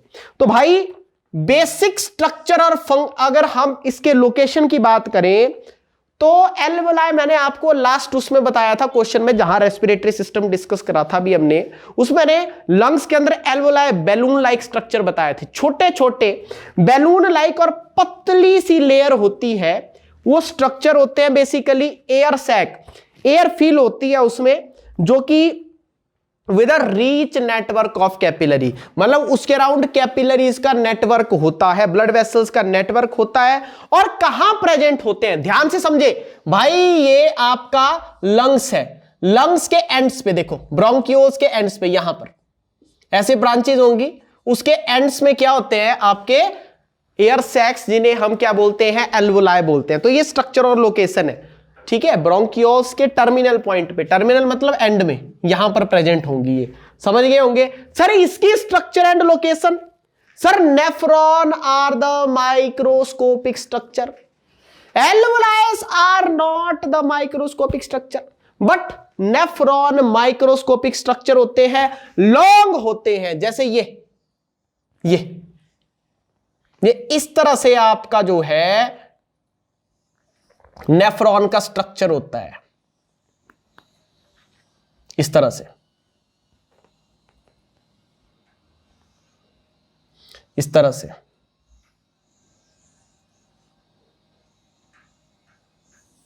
ये कलेक्टिंग डक्ट यहां होती है, इस तरह से, इस तरह से। ये नेफ्रॉन का स्ट्रक्चर होता है बेसिकली। कैसा स्ट्रक्चर है? ट्यूबुलर स्ट्रक्चर है, कॉइल्ड स्ट्रक्चर है, ठीक है, ट्यूब लाइक स्ट्रक्चर है, जिसके अंदर इस स्ट्रक्चर को बोलते हैं बाउमैन कैप्सूल्स। क्या बोलते हैं? बाउमैन्स कैप्सूल। क्या बोलेंगे इसको बेटा? बाउमैन। और ये सारा क्या है आपका? टिब्यूलर स्ट्रक्चर है, इसको बोलते हैं रिनल टिब्यूल, जो कि कहां प्रेजेंट, लोकेशन क्या है इसकी? किडनी है। क्या लोकेशन है बेटा? किडनी है। सर बात हो गई सर, ठीक है, हमने इसका स्ट्रक्चर भी देखा, इनकी लोकेशंस भी देख ली। सेकंड पॉइंट क्या है सर? फंक्शन के बेसिस पे। भाई इसका काम है, जैसे ये मान लो एल्वेओलाई है आपका यहां पे, ये क्या करेगा? इस तरह से अगर ब्लड है तो भाई गैसेस का एक्सचेंज कराएगा, यहां से ऑक्सीजन अंदर जाएगी और CO2 बाहर जाएगी, ठीक है, मतलब गैसेस एक्सचेंज डिफ्यूजन में हेल्प करता है, ठीक है, ब्लड के अंदर और कार्बन डाइऑक्साइड के साथ। ब्लड के अंदर कार्बन डाइऑक्साइड और O2 का क्या करवाएगा? डिफ्यूजन कराएगा, एक्सचेंज करवाएगा। नेफ्रॉन का काम क्या होता है, अभी मैंने बताया, ब्लड को फिल्टर करता है और यूरिन का फॉर्मेशन करता है, और जो भी नाइट्रोजनस वेस्ट होता है, ठीक है, जैसे अमोनिया, यूरिया, यूरिक एसिड, इनको रिमूव करता है हमारी बॉडी से। वो काम किसका होता है, नेफ्रॉन का होता है। तो ये आपको समझ आया होगा अच्छे से। आइए अगले क्वेश्चन पे बढ़ते हैं। देखो अगला क्वेश्चन क्या है बेटा, बहुत अच्छा क्वेश्चन है, इजी क्वेश्चन है, सिंपल क्वेश्चन है, ठीक है। देखो इसमें जो फर्स्ट पार्ट दिया हुआ है, why is respiratory pigment needed in multicellular organism with large body size. भाई क्या बोला है इसने ये बोला हुआ है कि जो रेस्पिरेटरी पिगमेंट्स होती हैं, वाई क्यों जरूरत होती है जो मल्टीसेलुलर ऑर्गेनिज्म, जैसे ह्यूमन हो गया, उसमें क्यों रेस्पिरेटरी पिगमेंट्स की जरूरत होती है with a large size body. Actual में क्या होता है, जो मल्टीसेलुलर ऑर्गेनिज्म होते हैं ना, उनमें सिंपल डिफ्यूजन से काम नहीं होता है। सिंपल डिफ्यूजन का मतलब होगी गैसेस एक्सचेंज होगी डायरेक्ट डिफ्यूजन से, एक गैस आई दूसरी गैस गई वॉल्स के थ्रू ही, ठीक है, जितनी पतली होगी, ठीक है। मतलब सिंपल डिफ्यूजन से हमारी बॉडी को ऑक्सीजन की रिक्वायरमेंट पूरी नहीं हो पाती है पूरी बॉडी में। तो रेस्पिरेटरी पिगमेंट्स मतलब हीमोग्लोबिन हो गया आपका, आपने सुना होगा ब्लड में कि हीमोग्लोबिन के थ्रू ऑक्सीजन ट्रांसपोर्ट होता है, ठीक है, CO2 भी ट्रांसपोर्ट होती है। तो सिर्फ वॉल से एक्सचेंज होना, डिफ्यूजन से काम नहीं चलेगा, कुछ पिगमेंट्स का भी काम होगा। पिगमेंट होती है हीमोग्लोबिन। हीमोग्लोबिन ऐसी पिगमेंट है जिसकी वजह से हमारा ब्लड का कलर कैसा होता है, रेड होता है। क्वेश्चन ये भी आ जाता है कई बार, why blood is red, sir due to presence of haemoglobin pigment लिखते हैं ना, तो वो है ये बेसिकली, ठीक है। तो हीमोग्लोबिन पिगमेंट जो होती है उसके थ्रू भी इंक्रीज की जाती है ऑक्सीजन को कैरी करने की कैपेसिटी, क्योंकि आपको पता ब्लड पूरी बॉडी में फैला हुआ है। एल्वोलाई थोड़ी पूरी बॉडी में होंगे, वो तो सिर्फ आपको लंग्स में मिलेंगे, ठीक है। And the transport oxygen efficiently from the lungs to tissue. भाई आएगी तो कहां पर ऑक्सीजन, लंग्स पे आएगी, फिर लंग्स से ब्लड के थ्रू पूरी बॉडी में सर्कुलेट हो जाएगी। ब्लड के अंदर हीमोग्लोबिन है, और ध्यान रहे एक हीमोग्लोबिन में 4 मॉलिक्यूल ऑक्सीजन के जाते हैं। ध्यान रखना इस बात का, भाई एक हीमोग्लोबिन में 4 ऑक्सीजन ज्वाइन कर सकती है, तो इस बात का ध्यान रखें। समझ गए होंगे आप इस बात को, ठीक है। फिर अगला जो क्वेश्चन है वो बोला है give reason for the following. इसी क्वेश्चन में भाई रीजन बताना है। देखो पहला रीजन, भाई हमारा जो थ्रोट होता है ना, हमारा ये जो थ्रोट होता है, ये आप अगर यहां टच करेंगे तो आपको ऐसी रिंग्स दिखेंगी, रिंग्स लगेंगी। जैसे जो ट्रैकिया होता है आपका, ये ट्रैकिया होता है, इसमें आप सी शेप रिंग देखते हैं इस तरह से। तो सर ये क्यों होती है, क्या कारण होता है इनका। भाई साहब अगर ये रिंग्स नहीं होती, एक्चुअल में ये हाइलिन कार्टिलेज होता है, बेसिकली सी शेप होती है। जैसे मान लीजिए ये बॉटल है, ये आपकी क्या है, फॉर एग्जांपल ये है विंड पाइप, और इसके ठीक पीछे होती है फूड पाइप। ऐसे के समझे, इस तरह से ये विंड पाइप है, ये फूड पाइप है। भाई साहब अगर ये रिंग होगी तो देखो आधी आ रही है, क्योंकि पीछे क्या है, टच है, इसोफेगस सी शेप की है, सी शेप की हाइलिन कार्टिलेज की रिंग लगी होती है, रिंग्स लगी होती है, उनको आप बेसिकली यही रीजन बोला है कि क्यों है सर, ये क्या कारण है। अगर मैं इन रिंग्स को हटा दूं, अगर मैं खांसी करूं बिना रिंग्स के, जैसे मैंने रिंग्स हटा दी, फॉर एग्जांपल हाइपोथेटिकली अज्यूम करो, इनको हटा दिया, आपको खांसी आ गई, पूरी की पूरी फूड पाइप बाहर आ जाएगी, आपकी कोलैप्स हो जाएगी, वो सांस लेंगे तब भी सिकुड़ जाएगी, कोलैप्स हो जाएगी, सांस छोड़ेंगे बाहर। तो भाई कोलैप्स होने से बचाने के लिए ये रिंग्स प्रेजेंट होती है, to avoid collapsing, to prevent collapsing of the windpipe. तो ये आप ध्यान रखें, समझ गए होंगे आई थिंक। तो यही लिखा भी हुआ है इसने, ठीक है। Rings of cartilage are present in the throat to prevent trachea from the collapsing and keep airway open for free passage of air. समझ गए होंगे आप ये बात, ठीक है। अब उसके बाद इसी में सेकंड का ए पार्ट हो गया, बी पार्ट में क्या पूछा हुआ है भाई साहब इसने? बी पार्ट में पूछा lungs always contain residual volume of air. बड़ा प्यारा क्वेश्चन है भाई साहब, बड़ा प्यारा क्वेश्चन है भाई। ये रेजिड्यूअल वॉल्यूम क्या होता है, इससे भी कॉन्सेप्ट समझ में आएगा आपको, इससे भी कॉन्सेप्ट समझ में आएगा। आप ध्यान से समझना, वॉल्यूम की हम बात करते हैं, ध्यान से समझना। हमारी बॉडी के अंदर, हमारे लंग्स के अंदर जो वॉल्यूम है भाई, कितना अमाउंट लिया, कितना अमाउंट छोड़ा, कितना टोटल लिया। एक होता है इंस्पिरेटरी रिजर्व वॉल्यूम, एक होता है एक्सपायरेटरी रिजर्व वॉल्यूम, एक होता है आपका टाइडल वॉल्यूम, एक होता है आपका रेजिड्यूअल वॉल्यूम। हम ध्यान से समझना, इंस्पायरेटरी रिजर्व वॉल्यूम क्या होता है? आपको क्वांटिटी याद रखने की जरूरत नहीं है, वो हाई लेवल की, आपको जस्ट इसमें पता होना चाहिए होता क्या है। इंस्पिरेटरी रिजर्व वॉल्यूम का मतलब है कि आपने नॉर्मल ब्रीदिंग में कितना एयर अंदर लिया, इनहेल किया, ठीक है, वो होता है इंस्पिरेटरी रिजर्व वॉल्यूम। ठीक। एक्सपिरेटरी रिजर्व वॉल्यूम क्या होता है कि एक टाइम में आपने कितनी एयर बाहर छोड़ी, एक्सपेलिंग आउट किया। ठीक। और टाइडल वॉल्यूम क्या होता है सर? कितना नॉर्मल लिया, कितना नॉर्मल छोड़ा, कितना नॉर्मल लिया, कितना छोड़ा, that's called the tidal volume. Normally क्या करते हैं, ध्यान से समझना, नॉर्मली हम इतना ml लेते हैं और इतना ml छोड़ते हैं एयर को। बट फॉर एग्जाम्पल मान लीजिए हमने 500 ml से ज्यादा सांस ले ली, तो उसको कहा जाता है इंस्पायरेटरी रिजर्व वॉल्यूम। इंस्पिरेशन का मतलब सांस लेना, एक्सप्रेशन का मतलब सांस छोड़ना। देखो, अगर मान लो 500 ml से ज्यादा सांस ले ली, इंस्पायरेटरी रिजर्व वॉल्यूम। अगर 500 ml से ज्यादा सांस छोड़ी, एक्सपायरेटरी वॉल्यूम। सही है, कोई दिक्कत नहीं है, मतलब नॉर्मल इतना तो करते ही हैं, बट इससे ज्यादा छोड़ दोगे या ले लोगे तो उसको inspiratory and expiratory reserve volume. Sir बात समझ नहीं आई सर, ये रेजिड्यूअल वॉल्यूम का क्या चक्कर है? What is residual volume? होता क्या है, जितनी आपने सांस ली होती है, जितनी एयर आपने इनहेल की होती है, जब आप उसको बाहर निकालेंगे वो सारी की सारी नहीं बाहर निकलती है। जो वॉल्यूम ऑफ एयर हमारी लंग्स में रिमेन रह जाता है, बच जाता है, रेजिड्यू बच गया, छूट गया, उसे बोलते हैं रेजिड्यूअल वॉल्यूम।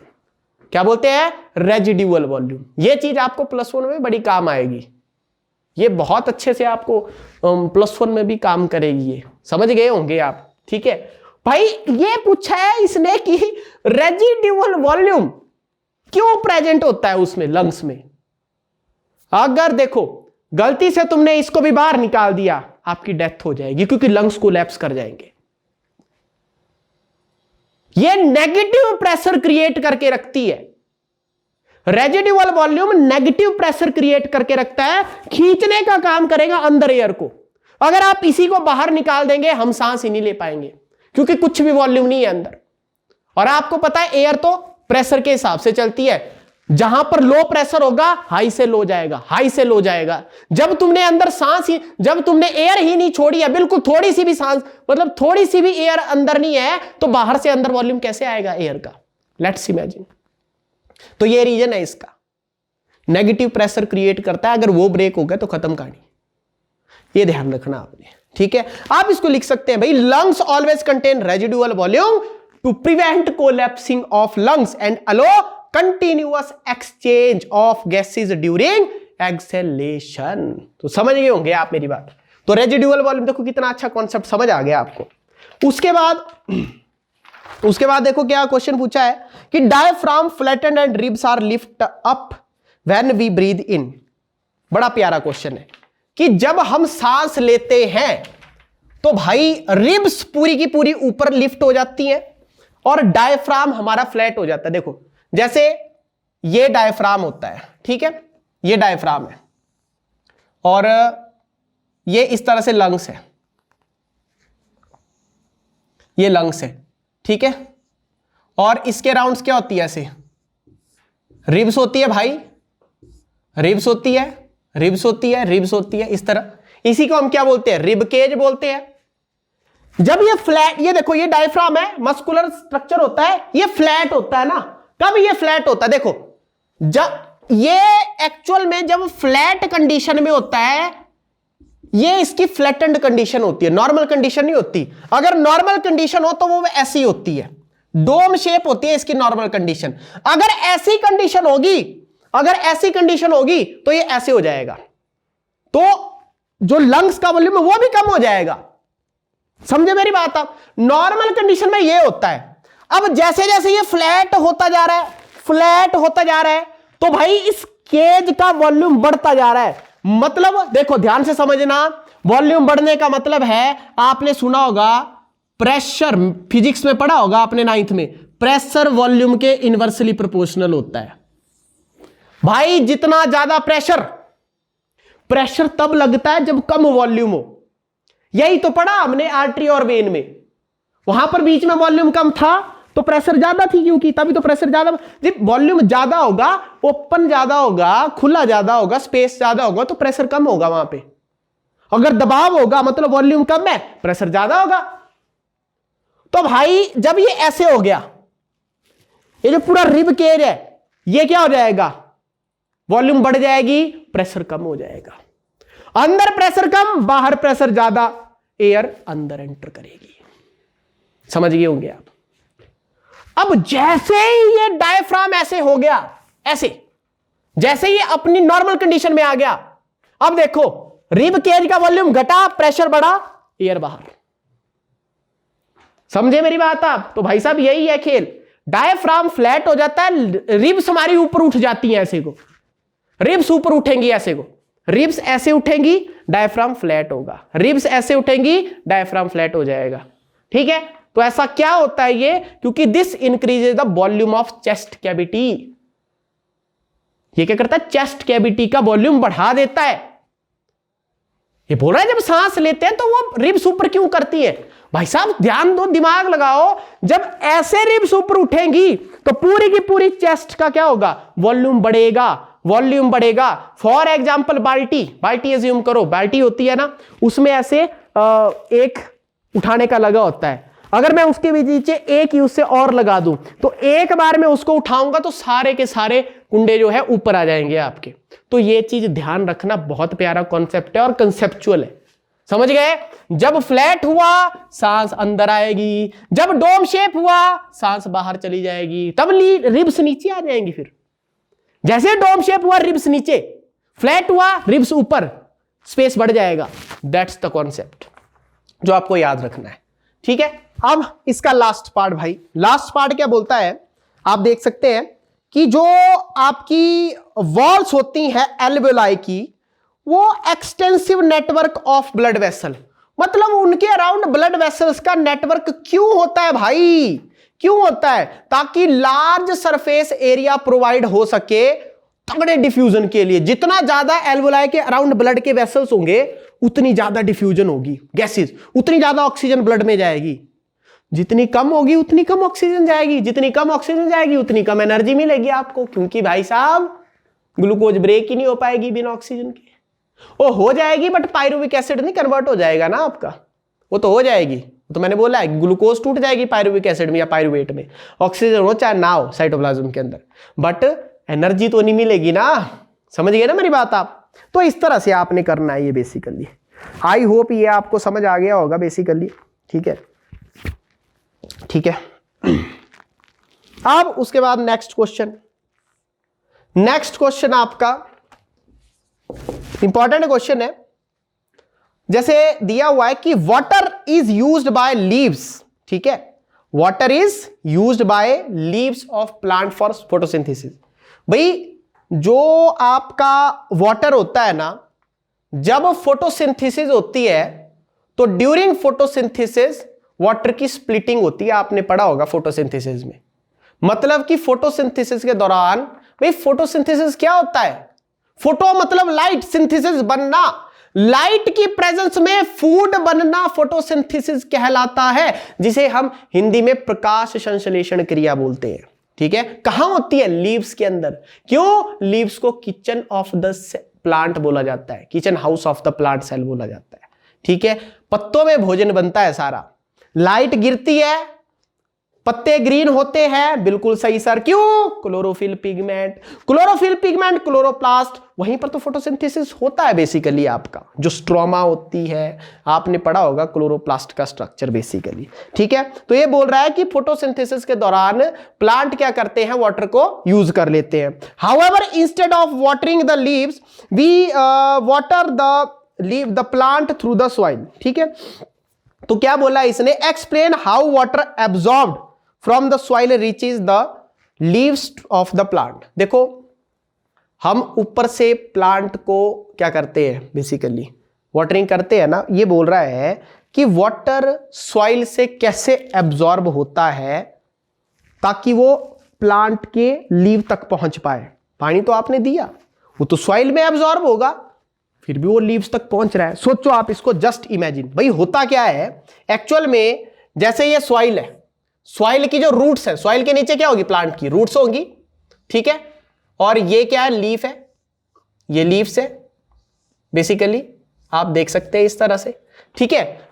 ये सॉइल है, सॉइल के अंदर क्या है सर, रूट है। एक्चुअल में क्या होता है, ये जो रूट्स होती हैं, रूट के अंदर आपके ऐसे छोटे छोटे हेयर लाइक प्रोजेक्शंस होती है, इन्हें बोला जाता है रूट हेयर। क्या बोला जाता है भाई जी, रूट हेयर बोला जाता है। यहां पर होती है ऑस्मोसिस। क्या होती है सर, ऑस्मोसिस।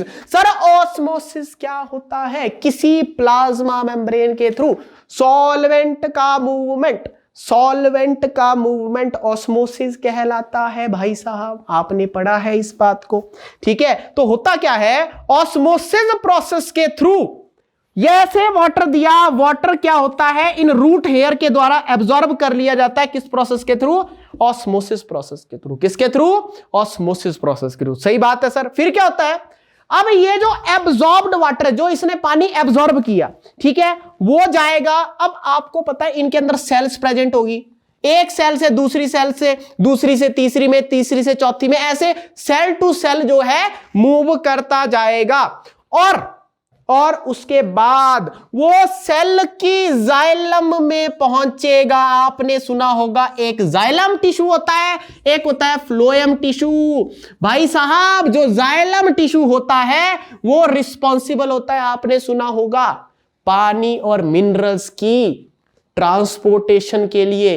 प्लांट के अंदर वाटर एंड मिनरल्स को ट्रांसपोर्ट कौन करवाता है, जाइलम करवाता है, जबकि फ्लोएम टिश्यू फूड को ट्रांसपोर्ट करवाता है, जिसे ट्रांसलोकेशन बोलते हैं, सोर्स टू सिंक, ठीक है।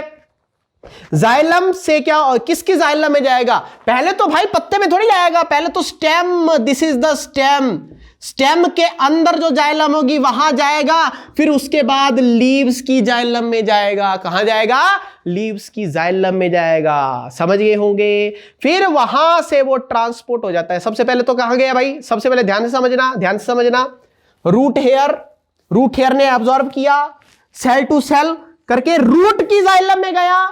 रूट की जाइलम क्या करेगी, उसको ऊपर की तरफ धक्का लगाएगी, स्टेम की जाइलम में जाएगा, स्टेम की जाइलम से लीफ की जाइलम में जाएगा। जाइलम का काम है ट्रांसपोर्ट करवाना वाटर या मिनरल, बट आपसे वाटर ही पूछा हुआ है, ठीक है। तो xylem of the stem and leaves, ठीक है। फिर उसके बाद ये जो अपवार्ड मूवमेंट है भाई, ऊपर की तरफ जा रहा है, अपवार्ड मूवमेंट जो वाटर की होती है बेसिकली किसकी वजह से होती है, ट्रांसपीरेशन पुल की वजह से। नीचे प्रेशर आपका क्या हो गया, ज्यादा, ऊपर कम, नीचे कम, नीचे ज्यादा, ऊपर कम हो जाता है। प्रेशर क्या क्रिएट होता है, हाई टू लो हो जाता है ना आपका, इसी को बोलते हैं ट्रांसपीरेशन पुल। ट्रांसपीरेशन पुल, यहां पर पानी लॉस होता जा रहा है जिसकी वजह से ऊपर कमी आ रही है, नीचे पानी ज्यादा है। ट्रांसपीरेशन पुल, खिंचाव, बेसिकली फोर्स, एक तरह से फोर्स जनरेट होता है, ट्रांसपीरेशन पुल बोलते हैं उसको। पानी को ऊपर खींचा जा रहा है, पानी को ऊपर खींचा जा रहा है, वाटर लॉस हो रहा है जिसकी वजह से ऊपर पानी की कमी हो रही है, ऊपर प्रेशर कम हो रहा है, नीचे प्रेशर ज्यादा हो रहा है, तो पानी ऊपर जाएगा, क्योंकि हाई टू लो चलता है प्रेशर आपका। समझ गए मेरी बात आप, क्यों होता है सर, क्योंकि सारे ये जो रूट्स हैं ये पूरा प्रेशर लगाएंगी, जिसे हम रूट प्रेशर बोलते हैं। और भी फैक्टर रिस्पॉन्सिबल होते हैं, टर्गर प्रेशर, ऑस्मोटिक प्रेशर, ये सारे फैक्टर्स रिस्पॉन्सिबल होते हैं इसके लिए बेसिकली। ऑस्मोटिक प्रेशर तो उसको रोकने की कोशिश करता है, बट वो उतना डिटेल नहीं है ना आपके सिलेबस में, तो आप इतना याद रखें, और कैपिलरी एक्शन की वजह से, ठीक है। इसी तरह से वाटर जो है लीव्स तक पहुंच पाता है। आई थिंक ये बहुत अच्छे से कंसेप्ट समझ में आ गया होगा आपको। अब अगला पार्ट क्या बोल रहा है भाई, अब आपने वाटर एंड फूड का ट्रांसपोर्टेशन एक्सप्लेनेशन करना है, कैसे कि जाइलम और फ्लोएम का फंक्शन होता है। देखो वाटर का तो आपको पता लग गया, ठीक है। वाटर बाय रूट्स होता है, basically water and mineral root से एब्जॉर्ब होती है और फिर ट्रांसपोर्ट हो जाती है पूरे प्लांट में, किसके थ्रू सर, जाइलम के थ्रू। किसके थ्रू, जाइलम के थ्रू। अब जो मूवमेंट अकर होता है किसकी वजह से सर, ट्रांसपिरेशन पुल की वजह से। रूट में pressure, transpiration pull, cohesion between water molecule, उनमें प्रेशर लगता है, बेसिकली पूरी फोर्स लगती है उनमें, ठीक है। फिर सर अगर हम बात करें फूड की, फूड कहां प्रिपेयर होता है, पत्तों में। किचन कौन होता है प्लांट का सर, लीव्स। लीव्स क्या होती है, लीव्स क्या होती है, kitchen of plant, kitchen house होता है ये प्लांट का भाई साहब, ये आप ध्यान रखें। फूड बनेगा पत्तों में बनेगा, कहां बनेगा, पत्तों में बनेगा भाई साहब, ठीक है। किस प्रोसेस के थ्रू बनेगा, फोटोसिंथेसिस के थ्रू बनेगा भाई। डिफरेंट पार्ट में जाता है, किस टिश्यू के थ्रू, फ्लोएम टिश्यू के थ्रू। किसके थ्रू जाता है सर, फ्लोएम टिश्यू के थ्रू जाता है, समझ गए होंगे आप। इस प्रोसेस को ये जो फूड को आप लीव्स से डिफरेंट पार्ट में ले जा रहे हैं, इस प्रोसेस को कहा जाता है ट्रांसलोकेशन। भाई भोजन की जगह ही चेंज कर दी, लोकेशन को चेंज कर दिया आपने, इसे ट्रांसलोकेशन बोलते हैं। और इस प्रोसेस के लिए एनर्जी की जरूरत पड़ती है, एटीपी खर्च होती है, इसीलिए ये प्रोसेस एक्टिव प्रोसेस होती है। अगर एनर्जी नहीं लगती तो पैसिव कहा जाता। समझ गए मेरी बात, आई होप ये समझ आ गया होगा। अब इसी के बेसिस पे अगर आपसे जाइलम एंड फ्लोएम में डिफरेंस पूछ कर सकते हैं। जाइलम का काम है वाटर और मिनरल को ट्रांसपोर्ट करना, और जाइलम मेनली आपका ऊपर की तरफ ले जा रहा है, अपवर्ड मूवमेंट करा रहा है जाइलम, क्योंकि वो भाई जाइलम वाटर तो नीचे से ही आएगा, मिनरल्स भी मिट्टी में ही होते हैं ना, खाद डालते हैं तो वो मिट्टी में डालते हैं, ऊपर थोड़ी पत्ते पर थोड़ी रखते हैं उसकी खाद, जो भी आप खाद देते हैं, यूरिया देते हैं, ठीक है, जो भी ऑर्गेनिक जो भी देते हैं, समझ गए होंगे आप मेरी बात। जबकि फ्लोएम में क्या होता है, फ्लोएम से फूड ट्रांसपोर्ट होता है पूरे बॉडी में, तो वो तो यूनिडायरेक्शनल का है। अब देखो फूड ऊपर भी जाएगा नीचे भी जाएगा, ये रूट्स भी तब ही सर्वाइव कर पाएंगे जब इनको भोजन मिलेगा। समझ गया ना मेरी बात, ऐसा तो है नहीं भोजन स्टेम को चाहिए, रूट को भी तो चाहिए भाई, जो आगे सेल्स डिवाइड करेंगी, रूट को ग्रो करवाएंगे, उनको भी तो चाहिए। तो आई थिंक आपको ये कॉन्सेप्ट बड़े अच्छे से समझ आ गया होगा, ठीक है। आइए अगले क्वेश्चन पे चलते हैं। देखो नेक्स्ट क्वेश्चन आपके पास इसी से रिलेटेड है। State the role of chlorophyll, sunlight, carbon dioxide and water in the process of photosynthesis. देखो होता क्या है, जो फोटोसिंथेसिस प्रोसेस होता है बेसिकली, इस फोटोसिंथेसिस प्रोसेस को करवाने के लिए कंडीशंस क्या क्या चाहिए होती हैं भाई। क्लोरोफिल जो पौधे की पत्ते में मिलेगा, जिसकी वजह से लीव्स ग्रीन कलर की होती है। लाइट चाहिए, ठीक है, लाइट चाहिए, क्लोरोफिल चाहिए इसके लिए, सर सही बात है। कार्बन डाइऑक्साइड चाहिए, वाटर चाहिए, ये सारे रॉ मटेरियल्स हैं जो चाहिए ही चाहिए फोटोसिंथेसिस के लिए। इनके बिना काम नहीं चलेगा, इनमें से एक भी गायब हो गया फोटोसिंथेसिस नहीं होगा, फोटोसिंथेसिस नहीं होगा मेरे भाई साहब। Chlorophyll, light, CO2 and H2O, ठीक है। क्या रोल है इनका एक्चुअल में, अब रोल देखना पड़ेगा हमें भाई। जो एक्चुअल में क्लोरोफिल होती है ना, वो पिगमेंट होती है, ठीक है। आपने क्लोरोप्लास्ट का स्ट्रक्चर देखा होगा, इस तरह से होता क्या है, जो क्लोरोफिल पिगमेंट होती है वो लाइट को खींचती है।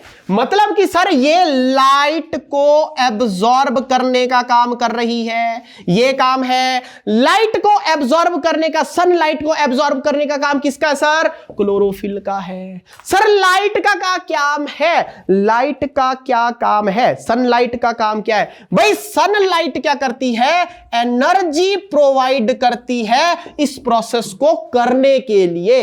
It provides the energy for photosynthesis. समझे होंगे आप, इस बात को समझ गए होंगे आई थिंक। सर CO2 और पानी का क्या रोल है? भाई CO2 क्या करता है? एज अ फूड स्टोर करके रखता है, source of carbon for food.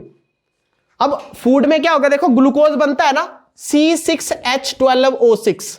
तो ये जो C6 आ रहा है, ये भाई यहां से आ रहा है, कार्बन डाइऑक्साइड से आ रहा है। 6 मॉलिक्यूल लगते हैं इसके। 6 molecule of CO2 makes the 1 molecule of glucose which contain the 6 atom of carbon. ठीक है भाई, ऐसे अगर 6 CO2 का यूज करोगे तो 6 कार्बन बनी ग्लूकोज में आपकी। ग्लूकोज 1 मॉलिक्यूल बन रहा है बट एटम तो 6 ही है ना। तो भाई मतलब कार्बन का सोर्स है फूड के लिए CO2। सर वाटर का क्या काम है भाई? वाटर क्या करता है? हाइड्रोजन प्रोवाइड करेगा। इसके भी 6 मॉलिक्यूल होंगे, पानी के भी 6 मॉलिक्यूल लगेंगे। क्यों सर, क्यों लगेंगे 6? अरे भाई साहब, 1 पानी में 2 हाइड्रोजन, 6 पानी में 12 हाइड्रोजन, तो ग्लूकोज में हाइड्रोजन 12 ही तो होते हैं। और ऑक्सीजन भी यही प्रोवाइड कर रहा है। 1 वाटर में 1 ऑक्सीजन, 6 पानी में 6 ऑक्सीजन, तभी तो ग्लूकोज बना C6H12O6। 6 मॉलिक्यूल CO2 के, 6 मॉलिक्यूल पानी के। जब ये किसमें होती है, क्लोरोफिल में इनके बीच में रिएक्शन होता है in the presence of sunlight, तो आपका ग्लूकोज फॉर्म होता है। यही तो फोटोसिंथेसिस होता है बेसिकली। आप समझे इस बात को? सारा रटने का कुछ काम नहीं है, जितने हैं उतने ही करने हैं आपने। मल्टीप्लाई करना है आपने, कुछ नहीं करना, बैलेंस करनी है। केमिस्ट्री में पढ़ रखा है पहले चैप्टर में, बैलेंसिंग द इक्वेशंस। समझ गए होंगे आप इस बात को। अच्छा भी होगा, ये तो लगा होगा। अब देख लो आगे, describe the process of photosynthesis with the help of neat लेवल diagram and balance chemical equation. भाई डायग्राम से आपने समझाना है। आप बढ़िया से पेड़ बनाओ, पेड़ का पत्ता बनाओ, ऊपर से लाइट फॉल हो रही है, उस पत्ते में रिएक्शन हो रही है। देखो मैं समझाता हूं आपको कैसे करना है आपने, ठीक है? तो देखो अब इसी में आपका जो मैं बता रहा था कि आपने कैसे बनाना है इसको, इस तरह से पूरा बढ़िया बनाओ। ये रूट्स है बढ़िया से, एक ये प्लांट बना दिया। इसमें आपने क्या करना है, एक लीफ बना दी पूरी बढ़िया, बड़ी सी लीफ बनानी है पूरी शीट के अंदर आपने, ठीक है भाई? यहां बना दिया सन भाई साहब, सूरज दादा, ये क्या है, सन है। सन से क्या आएगी बेटा, क्या आएगी भाई साहब? सनलाइट आएगी। क्या आएगी? पूरा का पूरा एक्सप्लेन हो जाएगा। आपको बोलना ये उस इक्वेशन को एक्सप्लेन करना है डायग्राम के थ्रू, ठीक है? ये है लीफ, ये क्या है, लीफ है। लीफ के अंदर होती है क्लोरोफिल पिगमेंट। ये सनलाइट किसके द्वारा एब्जॉर्ब की जाएगी? इस क्लोरोफिल पिगमेंट के द्वारा एब्जॉर्ब की जाएगी। मैंने आपको कहा सर, मैंने आपको कहा क्या क्या चाहिए, 2 कंडीशनें पूरी हो गई। क्लोरोफिल भी हमारी कंडीशन है, सनलाइट भी हमारी कंडीशन है, और क्या चाहिए सर? कार्बन डाइऑक्साइड प्लस पानी। बड़ा सा बनाना आप, मेरा स्पेस नहीं है। फिर जब ये रिएक्शन करेंगे तो क्या बनेगा? ग्लूकोज बनेगा, फूड बन जाएगा। क्या बन जाएगा? फूड फॉर्म हो जाएगा, प्लस 6 ऑक्सीजन। अब बैलेंस कर लो भाई, 6 कार्बन 6 कार्बन, 12 हाइड्रोजन, 2 पहले से, 6 से मल्टीप्लाई कर दो, खत्म कहानी। यह भी पूछ सकता है 1 मोल ग्लूकोज बनाने के लिए कितने CO2 लगते हैं, कितने वाटर भी 6, तो CO2 भी 6 ही लगेंगे। बैलेंस है इक्वेशन आपकी, ये देख लो। यही तो फूड है, यही तो फूड है आपका। कार्बोहाइड्रेट फॉर्म हो रहा है बेसिकली। तो इस तरह से आपने करना है बढ़िया। इस पर सनलाइट लिख दिया। हाँ, सनलाइट को आप ऐसे H और ये न्यू ऐसे घुमा दिया वीको स्टाइल से थोड़ा सा, ठीक है? ऐसे लिख सकते हैं आप बेसिकली, ठीक है? तो इस तरह से होता है भाई। कहां से फूड प्रिपेयर होता है फोटोसिंथेसिस में? CO2 एंड वाटर से, in the presence of chlorophyll and sunlight in leaf. ये बस आपने चित्र बना दिया, वो सब कुछ समझ जाएगा। डायग्राम भी बन गई, रिएक्शन भी हो गई। इस पत्ते को थोड़ा सीधा बनाना, और आपने क्या करना है बेसिकली, बड़ा सा शो करना है इस लीफ को, तो पता लगे। और हो सके इसको आपने हाईलाइट कर दिया और अंदर पेंसिल कलर से शेड कर दी, मजा आ जाएगा देखने वाले को पेपर।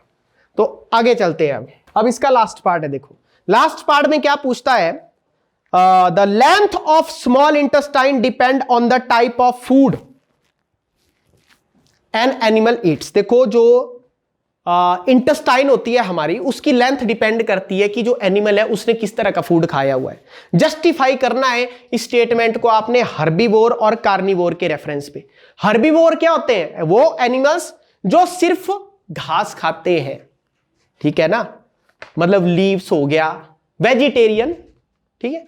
और कार्निवोर्स क्या होते हैं? जो आपके नॉन वेज खाते हैं। जैसे एनिमल्स में शेर आ गया, वो तो क्या करेगा, वो थोड़ी घास फूस खाएगा, उसको तो मांस चाहिए, मीट चाहिए, हिरण, है ना। समझ गए होंगे आप मेरी बात। तो बेसिकली होता क्या है, जो हर्बीवोर्स होते हैं ना, उनकी इंटेस्टाइन लॉन्ग होती है। क्यों? क्योंकि वो प्लांट खाएंगे, प्लांट के अंदर सेलुलोस होता है, सेलुलोस को डाइजेस्ट करने के लिए टाइम लगता है बेसिकली, और हमारे अंदर तो सेलुलोस डाइजेस्टिंग एंजाइम होते ही नहीं है, ठीक है, समझ गए। कार्निवोर्स की इंटेस्टाइन शॉर्ट होती है क्योंकि उसमें फ्लैश होता है, वो इजी डाइजेस्ट हो जाता है बेसिकली। तो ये ध्यान रखना है। हम तो ओमनीवोर्स हैं क्योंकि हम नॉनवेज भी खाते हैं तो वेज भी खाते हैं, तो ह्यूमन तो क्या होता है आपका, ओमनीवोर्स में आता है बेसिकली। जो आपके स्ट्रिक्टली वेजिटेरियन है, जैसे जो घास खाए, जो प्लांट्स, ओनली प्लांट्स ईट करते हैं। आप तो दूध भी खाते हैं, मक्खन भी खाते हैं, दही भी खाएंगे, घी भी खाएंगे, और भी चीजें खाएंगे। घास थोड़ी खानी कि आप 24 घंटे बस पालक खाते जा रहे हैं, साग खाते जा रहे हैं, या और जो भी पत्तों से रिलेटेड सब्जियां होती है 24 तीनों टाइम थोड़ी आप वही खाते हैं, है ना, बात होती है ना। तो वो स्ट्रिक्टली हर्बीवोर होता है आपका, ह्यूमन आपका ओमनीवोर्स में आता है। तो ये ध्यान रखना है आपने। सेलुलोस को डाइजेस्ट करने वाले जो सेलुलोस खाते हैं, प्लांट खाते हैं, ठीक है, उनके लिए लॉन्ग इंटेस्टाइन होती है, ठीक है। और जो मीट खाते हैं उनकी इंटेस्टाइन स्मॉल होती है, उनकी एनिमल्स की। तो ये ध्यान रखना है आपने। समझ गए होंगे आप मेरी बात, आई थिंक समझ गए होंगे ये, ठीक है। तो ये आपको क्लियर हो गया होगा।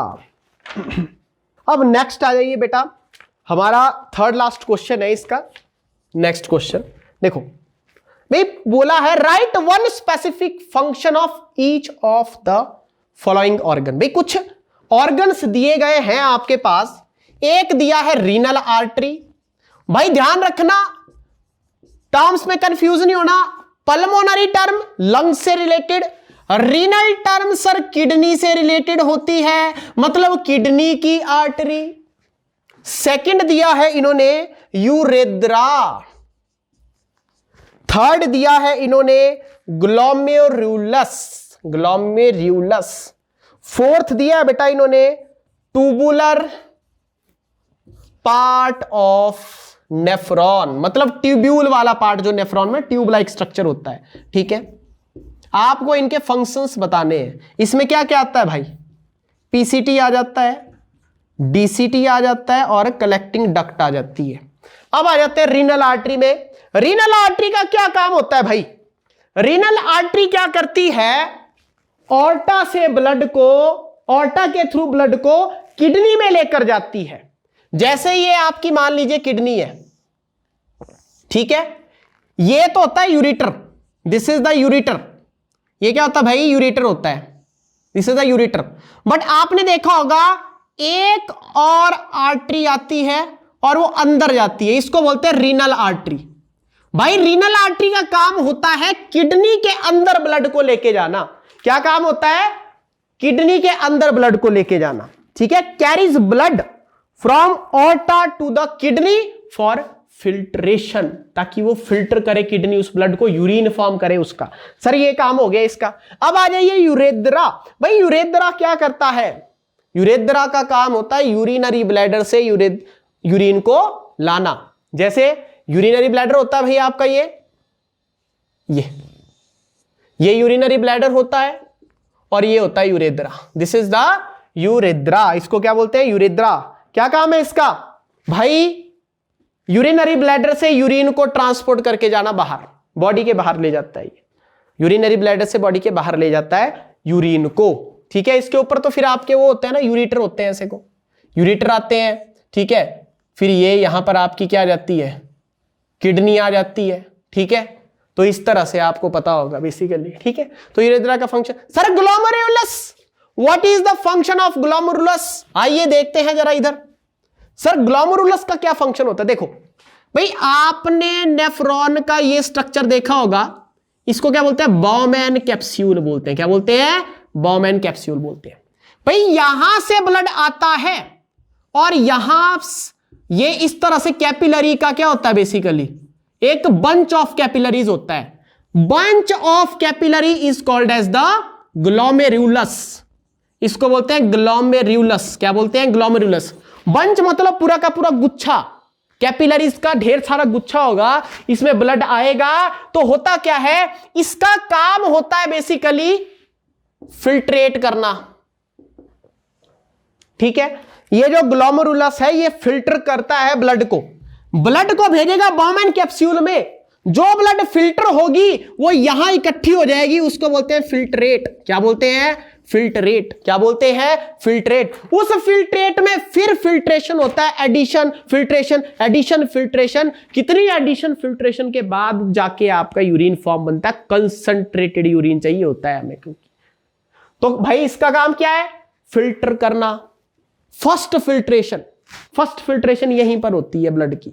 समझ गए मेरी बात? क्लियर हो गया होगा। अब आ जाओ ट्यूबुलर पार्ट ऑफ नेफ्रॉन में, मतलब इसके नीचे जो ट्यूब वाला पार्ट आएगा, ये ट्यूब वाला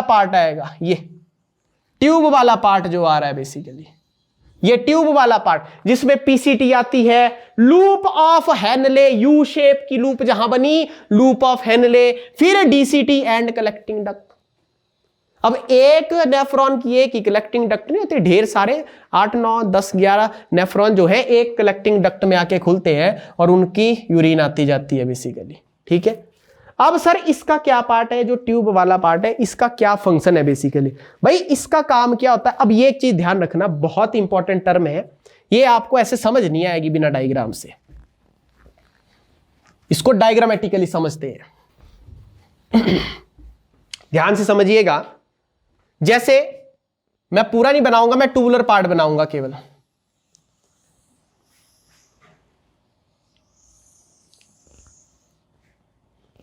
इस तरह से ये मैं यू शेप लूप बना रहा हूं। ये कलेक्टिंग डक्ट है जहां पर सारा का सारा यूरिन कलेक्ट होगा। मैं ऊपर का हिस्सा नहीं बना रहा हूं, मैं सिर्फ ट्यूबुलर पार्ट समझाना चाहता हूं। भाई इसको बोलते हैं पीसीटी। अब होता क्या है, यहां पर साथ में क्या चलती है? आपने देखा होगा ब्लड वेसल भी बनाई होती है, साथ में ब्लड वेसल भी चलती है, ऐसे को साथ में ब्लड वेसल भी होती है। यहां पर ये सिर्फ इस पार्ट में हाईली क्वाइल्ड होती है। इस यू शेप हिस्से में ये जो ब्लड वेसल होती है ये हाईली क्वाइल्ड होती है। तो भाई इस यू ट्यूब लाइक शेप, इसको बोलते हैं हम लूप ऑफ हेनले। क्या बोलते हैं भाई? लूप ऑफ हेनले बोला जाता है, या हेनलेज लूप भी बोलते हैं इसको बेसिकली। तो आप इस बात को समझे। तो होता क्या है, अगर इसके अराउंड आप देखेंगे ब्लड वेसल की क्वाइलिंग ज्यादा हो जाती है। ठीक है, इस जगह पे आप इसको ब्लड वेसल नहीं, इसको बोल देते हैं वासा रेक्टा। क्या बोल देते हैं? Vasa recta. What is vasa recta? 1 number में आ जाए question. Peritubular capillary around the loop of Henle is called as the vasa recta. अब होता क्या है बेसिकली, अब ध्यान से समझना। जैसे मान लो ये लूप ऑफ हेनले चल रहा है आपका, और ये यहां पर चल रही है वासा रेक्टा। ये लूप ऑफ हेनले और ये वासा रेक्टा है। ठीक है, होता क्या है, 2 टर्म्स आती है। एक आती है रीएब्जॉर्प्शन, ध्यान से समझिएगा, इसी से ब्लड आता है, ब्लड इसी से आएगा और इसी से ग्लोमेरुलस से आपका किस में चला जाएगा, जो बॉमेन कैप्सूल, उस यही ब्लड फिल्टर होता है। अब जो कंपोनेंट इसमें थे वही इसके थ्रू फिल्टर होकर नीचे जाते हैं। होता क्या है, रीएब्जॉर्प्शन का मतलब होता है, बच्चे सोचते हैं भाई नेफ्रॉन के अंदर, ना ना ना ना, रीएब्जॉर्प्शन का मतलब है भाई वापिस उन्होंने खींच लिया यहां से उन कंपोनेंट को। सिक्रीशन, एक सिक्रीशन काम करती है। सिक्रीशन का मतलब हुआ यहां से कोई चीज यहां डाली जा रही है, यहां से यहां डाली जा रही है सिक्रीशन। वासा रेक्टा से लूप ऑफ हेनले में डाली जा रही है, वो सिक्रीशन कहलाएगी। खींची जा रही है वो रीएब्जॉर्प्शन। हमेशा इस वासा रेक्टा और ब्लड वेसल की रिस्पेक्ट में बात की जाएगी, रीएब्जॉर्प्शन एंड सिक्रीशन की। ध्यान रखना इस बात को, यूरिन की फॉर्मेशन में यही तो स्टेप होते हैं। Ultra filtration, glomerular filtration, ultra filtration peritubular capillaries में होता है आपका, ठीक है, ट्यूबुलर पार्ट में होता है। समझ गए आप मेरी बात आई थिंक, ठीक है। तो ये ध्यान रखना है इसमें। तो भाई इसका काम है सिलेक्टिव रीअब्जॉर्प्शन करता है अमाइनो एसिड्स की, ठीक है। ग्लूकोज हो गया, सॉल्ट हो गया, वाटर हो गया ब्लड के अंदर। ब्लड के अंदर ब्लड कहां जा रहा है? यहां जा रहा है। इसमें तो फिल्ट्रेट, ये ऊपर ये नीचे, ये ऊपर ये नीचे, इसी को काउंटर करंट मैकेनिज्म बोलते हैं, जो आप +1 क्लास में पढ़ेंगे। समझ गए? तो आई होप ये कॉन्सेप्ट अच्छे से समझ आ गया होगा आपको, ठीक है। तो आ जाइए अगले क्वेश्चन पे चलते हैं। देखिए नेक्स्ट क्वेश्चन का ए पार्ट, यूरिन फॉर्मेशन बताना है, यूरिन फॉर्मेशन एक्सप्लेन करना है। देखो मैंने आधा तो बता दिया आपको ऐसे कॉन्सेप्ट से, रीअब्जॉर्प्शन, सिक्रीशन होता क्या है, ध्यान से समझिएगा। 3 स्टेप्स होते हैं इसमें, ठीक है। आप ये देखो, ये नेफ्रॉन है, ठीक है।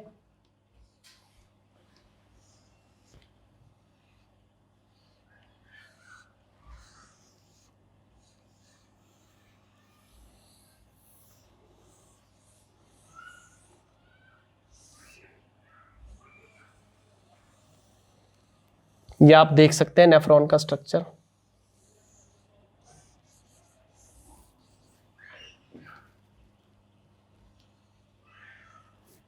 यहीं से वही आती है, कैपिलरी आती है, वही आर्टरी, ये जो फिल्टर नहीं हो पाता वो यहां से निकल जाता है, ये बंच ऑफ कैपिलरी होता है, ठीक है। और बॉमेन कैप्सूल और ग्लोमेरुलस को इकट्ठा कर दें हम तो उसको मालपिगन बॉडी कहा जाता है बेसिकली, ठीक है। अब ध्यान से समझिएगा भाई, ये है आपका बॉमेन कैप्सूल,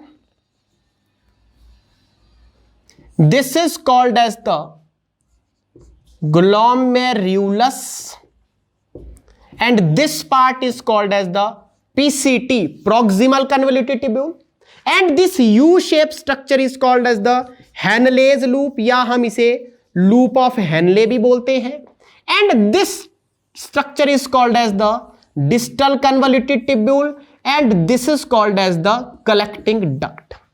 भाई यहां से ब्लड फिल्टर होगा। अब ध्यान से समझिएगा, पहला जो स्टेप आता है, पहला स्टेप आता है बेटा अल्ट्रा फिल्ट्रेशन, इसको बोलते हैं ग्लोमेरुलर फिल्ट्रेशन। क्या बोलेंगे इसको?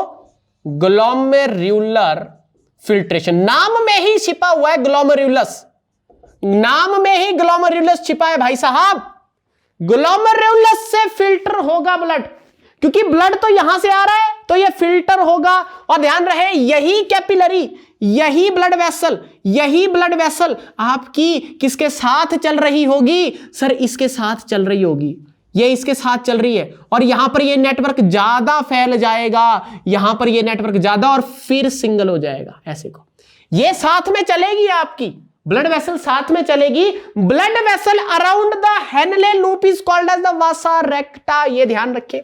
देखो पहला स्टेप यहां पर होता है, ब्लड आया घूम फिर के, अब फिल्टर होगा, जो फिल्टर निकलेगा उसे फिल्ट्रेट बोलेंगे, ग्लोमेरुलस फिल्ट्रेट बोला जाएगा। क्या बोला जाएगा? ग्लोमेरुलस फिल्ट्रेट बोला जाएगा। और यहां पर हाई प्रेशर लगता है, ग्लोमेरुलस हाई प्रेशर लगाता है ताकि ब्लड को फिल्टर किया जा सके, ब्लड को फिल्टर किया जा सके। बड़े बड़े मॉलिक्यूल ऊपर रह जाते हैं, छोटे मॉलिक्यूल निकल जाते हैं, आयंस निकल जाएंगे, अमाइनो एसिड्स निकल जाएंगी, ठीक है। छोटे छोटे मॉलिक्यूल्स नीचे निकल जाते हैं, बेसिकली छन्नी से नीचे छन के आ जाएंगे। जैसे चाय होती है, चाय बनाते हैं तो चाय पत्ती ऊपर रह जाती है, लिक्विड नीचे निकल जाता है। कुछ पतले पतले चाय पत्ती के कण भी आ जाते हैं नीचे। तो आप इस बात को समझ गए होंगे आप इस बात को। तो क्या क्या होगा भाई? बॉमेन कैप्सूल में एंटर करेगा, बॉमेन कैप्सूल में एंटर करा। अब जैसे ही वो ब्लड बॉमेन कैप्सूल में फिल्टर होके पहुंचेगा, उसको ब्लड नहीं ग्लोमेरुलस फिल्ट्रेट कहा जाएगा। क्या कहा जाएगा?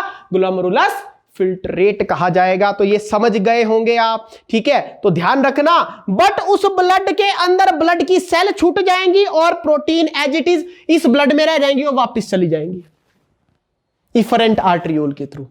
ये ब्लड को ला रही है अफेरेंट आर्ट्रियोल, ले जा रही है इफरेंट आर्ट्रियोल। अफेरेंट लाना, इफरेंट ले जाना, अफेरेंट लाना, इफरेंट ले जाना। समझ गए होंगे आप मेरी बात। पहला स्टेप हो गया अल्ट्राफिल्ट्रेशन, जिसे हम ग्लोमेरुलर फिल्ट्रेशन भी बोलते हैं। सेकंड स्टेप होता है सिलेक्टिव रीअब्जॉर्प्शन। अब भाई साहब रीअब्जॉर्प्शन मैंने आपको बताया, जैसे ये नेफ्रॉन चल रहा है, नेफ्रॉन के साथ साथ ब्लड वेसल भी चल रही है भाई, ब्लड वेसल भी लिपटी हुई है। यहां पर ज्यादा नेटवर्क है ब्लड वेसल का, उसको वासा रेक्टा बोल रहे हैं बेसिकली। आपने देखा होगा डायग्राम में, बुक में, यहां ज्यादा ब्लड वेसल बताई होती है, तो उनको ब्लड वेसल नहीं, उनको वासा रेक्टा बोलेंगे। Peritubular capillary around the loop of Henley. ठीक है, अब ध्यान से समझना रीअब्जॉर्प्शन क्या होता है। ये जो ब्लड वेसल है साथ में चला है आपका नेफ्रॉन, तो होता क्या है बेसिकली, यहां से देखो यहीं से चल रहा था, इसी ब्लड वेसल से आ रहा था गेम और यहीं जा रहा था खून। ठीक है, अब कुछ चीजें ऐसी होंगी जो फिर से यहां से खींच ली जाएंगी, आयंस वगैरह खींच लिए जाएंगे यहां से, तो ये रीअब्सॉर्ब कर रहा है। रीअब्सॉर्प्शन कहां होता है, पीसीटी के अंदर होता है, प्रॉक्सिमल कन्वोल्यूटेड टिब्यूल के अंदर 99% रीअब्सॉर्प्शन होता है। समझो आप इस बात को। ठीक है, क्लियर। सिलेक्टिव रीअब्सॉर्प्शन, जैसे ग्लूकोज एब्जॉर्ब हो जाएगा, अमाइनो एसिड एब्जॉर्ब कर लिए जाएंगे, ठीक है, और कुछ साल्ट्स भी एब्जॉर्ब कर ली जाती हैं, है ना। And most of the water तो भाई पीसीटी में ही रीअब्जॉर्ब हो जाता है, मोस्ट ऑफ वाटर। ठीक है, और जो फिर आपके पास फिल्ट्रेट बचता है वो क्योंकि ब्लड में चला जाता है ट्यूब्यूल्स के थ्रू। फिर लास्ट में आता है ट्यूबुलर सिक्रीशन, सर एब्जॉर्ब हो गया। अब कुछ चीजें ऐसी होंगी जो ब्लड से फिर इस फिल्ट्रेट में डाली जाएंगी डिफ्यूजन के थ्रू, मतलब इस के अंदर डाली जा रही है ब्लड वेसल से, ब्लड वेसल से इसके अंदर कुछ चीजें डाली जा रही है, जैसे सॉल्ट वगैरह हो गया, ताकि कंसंट्रेटेड हो जाए। वो NaCl मिलता है ना आपको यूरिन के अंदर बेसिकली। ठीक है, तो भाई जैसे सॉल्ट डाले जाते हैं, आयंस डाले जाते हैं, ठीक है, वेस्ट लाइक हाइड्रोजन आयन हो गया, ठीक है, वो ट्यूब्यूल्स में डाल दिया जाता है। कहां से, ब्लड से। कैसे सर, सर कैसे, अरे भाई साथ में ये ब्लड वेसल चल रही है, ये ब्लड वेसल चल रही है साथ में ट्यूब्यूल के साथ, इससे डिफ्यूजन के थ्रू जा रहा है। पतली वॉल होगी तो वो डिफ्यूजन के थ्रू चले जाएगा, आर पार हो जाएंगे वो बेसिकली आयन। तो आप ये समझ गए होंगे मेरे ख्याल से। ठीक है, तो इस तरह से होता क्या है, जो फिर रिमेनिंग फ्लूइड बच जाता है उसको यूरिन बोला जाता है। ठीक है, और यहां पर 100% वो प्योर हो जाता है आपका, 100% कंसंट्रेटेड बन जाता है यहां पे आपका। तो आई थिंक ये समझ आ गया होगा आपको। ठीक है, जो कि कलेक्टिंग डक्ट में जाएगा, कलेक्टिंग डक्ट से फिर आपका कहां जाएगा, किडनी पूरी है, किडनी के अंदर नेफ्रॉन है, फिर कलेक्टिंग डक्ट से आपका वो यूरेटर के थ्रू यूरिनरी ब्लैडर में, और यूरिनरी ब्लैडर से जब टाइम आएगा फुल हो जाएगा यूरिनरी ब्लैडर, तो आप उसको यूरेथ्रा के through expel out of the body कर देंगे। तो बड़े अच्छे से समझ आ गया होगा आपको। ये बहुत अच्छा कंसेप्ट है रीअब्जॉर्प्शन और सिक्रीशन का। बच्चों को समझ ही नहीं आती, बच्चा इसके फॉर्म में बोल देता है ना, ब्लड वेसल की फॉर्म में होता है। ब्लड वेसल की रिस्पेक्ट में, भाई ब्लड वेसल में ही रीअब्जॉर्ब किया जा रहा है, उसी से सिक्रीट किया जा रहा है। पहला स्टेप अल्ट्राफिल्ट्रेशन, जिसे ग्लोमेरुलर फिल्ट्रेशन बोलते हैं। दूसरा स्टेप रीअब्जॉर्प्शन, तीसरा स्टेप सिक्रीशन। फिर कुछ चीजें डाली जाएंगी, आयंस डाले जाएंगे, मिनरल्स डाले जाएंगे। अगले क्वेश्चन पे चलते हैं। देखिए बी पार्ट क्या बोलता है, बी क्वेश्चन बोल रहा है कि भाई साहब ऐसे 4 मेथड्स बताइए, explain any 4 method by which plant get rid of their waste products. भाई ऐसे कोई 4 मेथड बता दीजिए जिसमें से आप देखो प्लांट में भी रिएक्शन होगी तो उसका वेस्ट प्रोडक्ट तो निकलेगा ही निकलेगा। तो ऐसे 4 मेथड बताएं, 4 तरीके बताइए जिससे प्लांट जो है छुटकारा पा सके, मतलब वो रिलीज कर सके उनको। पहला आपने सुना होगा, मैंने बताया था स्टोमेटा। स्टोमेटा का फंक्शन था जो भी एक्सेस होता है वो उससे निकल जाता है, वेस्ट मटेरियल उससे निकल जाता है, वाटर उससे रिलीज हो जाता है बेसिकली। ठीक है, पहला होता है स्टोमेटा और एंड लेंटिसेल्स। भाई लेंटिसेल्स आपको कॉर्क में मिलेंगे, जो लकड़ी होती है उसमें लेंटिसेल्स मिलती हैं, ये भी बाहर एक्सचेंज वगैरह में हेल्प करती है। दूसरा मेथड बताते हैं भाई, दूसरा मेथड, अब यहां पर क्या हो रहा है, डिफ्यूजन हो रहा है। डिफ्यूजन, डिफ्यूजन का मतलब ही होता है जैसे मान लो ये मेम्ब्रेन है, क्रॉस हो जाएंगे आयंस, एक से दूसरे में क्रॉस हो जाएंगे, ये बीच में मेम्ब्रेन होनी चाहिए। समझिए मेरी बात, क्लियर। और फिर ये स्टोमेटा के थ्रू, स्टोमेटा में डिफ्यूजन के थ्रू होता है। सेकंड आता है storage in leaves. Storage in leaves, bark जो छाल होती है पेड़ की, फ्रूट्स, ठीक है, मतलब शेड लेटर, जो कि बाद में क्या होता है, गिर जाता है, शेड लेटर, बाद में गिर जाता है, इसकी फॉर्मेट में हो गया। थर्ड होता है आपका बेसिकली कुछ वैक्यूल में स्टोर हो जाता है, स्टोरेज इन वैक्यूल। फोर्थ आ जाता है आपका, जैसे कुछ आपने प्लांट देखे, जैसे चील का पेड़ होता है, उससे कम निकलती है, गोंद निकलती है, ठीक है ना, तो कुछ सिक्रीशन इस फॉर्मेट में कर देते हैं, सिक्रीशन ऑफ गम्स, रेजिन्स, तो ये भी बेस्ट मटेरियल ही होता है उनकी रिएक्शंस का, लेटेक्स, ठीक है। तो ये सारा क्या होता है एक्चुअल में, वेस्ट मटेरियल होता है उनका। समझ गए होंगे, ये तो इजी है, छोटी छोटी बातें हैं। अब आ जाते हैं हम अपने लास्ट क्वेश्चन पे। बहुत ही मजे से हमने आराम से जो है किए हैं, मोस्ट ऑफ टॉपिक्स कवर कर लिए हमने इन क्वेश्चंस के थ्रू, जितने भी ये 15-16 क्वेश्चंस हैं। तो आ जाइए आखिरी सवाल। भाई आखिरी सवाल किडनी के बारे में है, ठीक है ना। भाई एक पैराग्राफ दी है आपके पास, ठीक है, पैराग्राफ दिया है कि किडनी वाइटल ऑर्गन है हमारी सर्वाइवल के लिए, ठीक है। Several factor like infections, injury and restricted blood flow to the kidney reduce activity.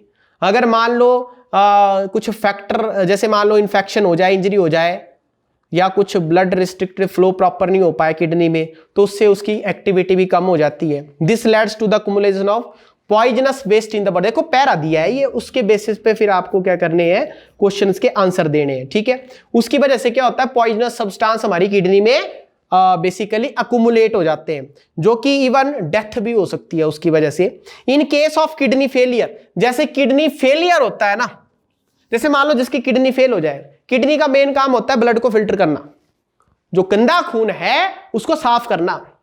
आपने इसके लिए नाम सुना होगा आर्टिफिशियल किडनी। क्या नाम सुना होगा, आर्टिफिशियल किडनी, ठीक है।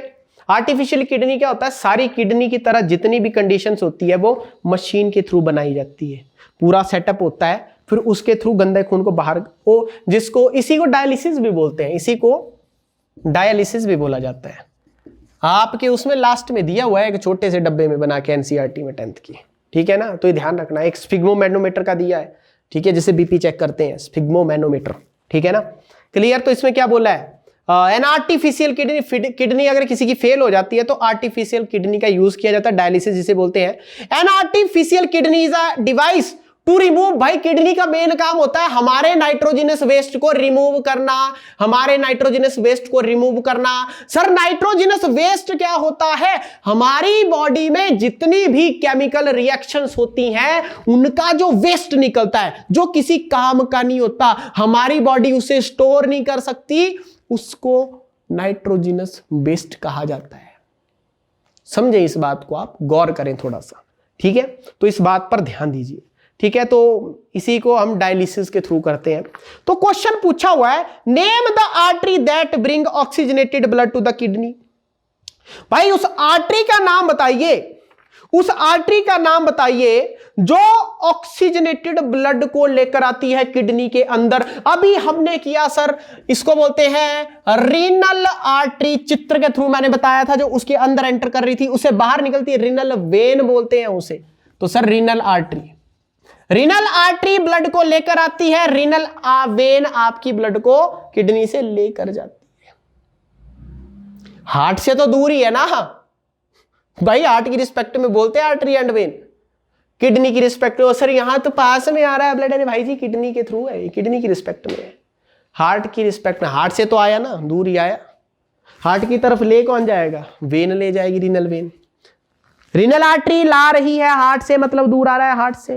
रीनल वेन हार्ट के पास लेकर जा रही है, मतलब दूर के पास आ रहा है हार्ट के। तो इस बात का ध्यान, शब्दों का ध्यान रखें, क्या कहा जा रहा है, ध्यान से सुने इन शब्दों को, वरना गलत हो जाएगा, गड़बड़ हो जाएगा मामला, ठीक है। मतलब किडनी के अंदर कौन लेकर आ रही है, रीनल आर्टरी। वहां से जो गंदा खून, जो फिल्टर, जो बचेगा ब्लड, उसको कौन लेके जाएगी, renal vein, renal vein, renal vein लेके जाएगी। भाई साहब ध्यान रखो इस बात का, गड़बड़ मत करना।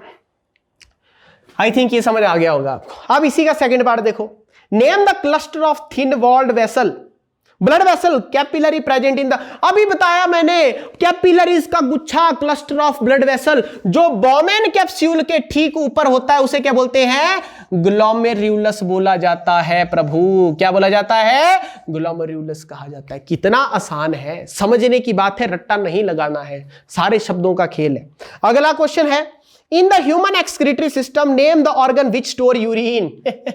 भाई ह्यूमन एक्सक्रीटरी सिस्टम में ऐसा ऑर्गन बताइए जो यूरिन को स्टोर करके रखता है, बताओ बताइए।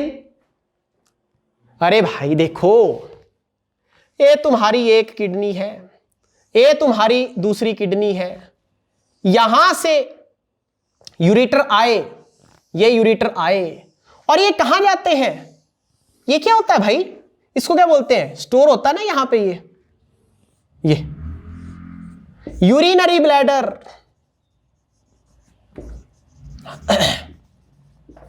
भाई यहां से निकल के यूरिन आएगा किडनी से और कहां स्टोर होता जाएगा? इस यूरिनरी ब्लैडर के अंदर। टैंक कौन है यूरिन का? ये। तो सर यूरिनरी ब्लैडर के अंदर जो है स्टोर होता जाता है बेसिकली। और इस ऑर्गन को कंट्रोल कौन करता है? ठीक है भाई, जब ये फुल हो जाता है ना तो सिग्नल सीधी ब्रेन को जाती है। ब्रेन के किस पार्ट को जाती है सर? ब्रेन के किस पार्ट को जाती है? ये सारा ब्रेन कंट्रोल करता है। ब्रेन से रिलेटेड टर्म आती है नर्वस, इसीलिए हम इसको नर्वस कंट्रोल बोलते हैं कि आपका ब्रेन कंट्रोल कर रहा है।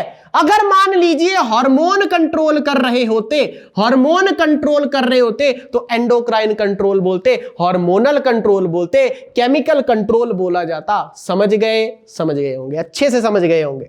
ठीक है, तो उसके बाद अगला क्वेश्चन है, list two major steps involve in the formation. अरे भाई ये तो फिर वही रिपीट हो गया। कौन कौन से स्टेप होते हैं? अल्ट्रा फिल्ट्रेशन, फिर ब्लड का रीअब्जॉर्प्शन, फिर उसके बाद सिक्रीशन। ठीक है, समझ गए?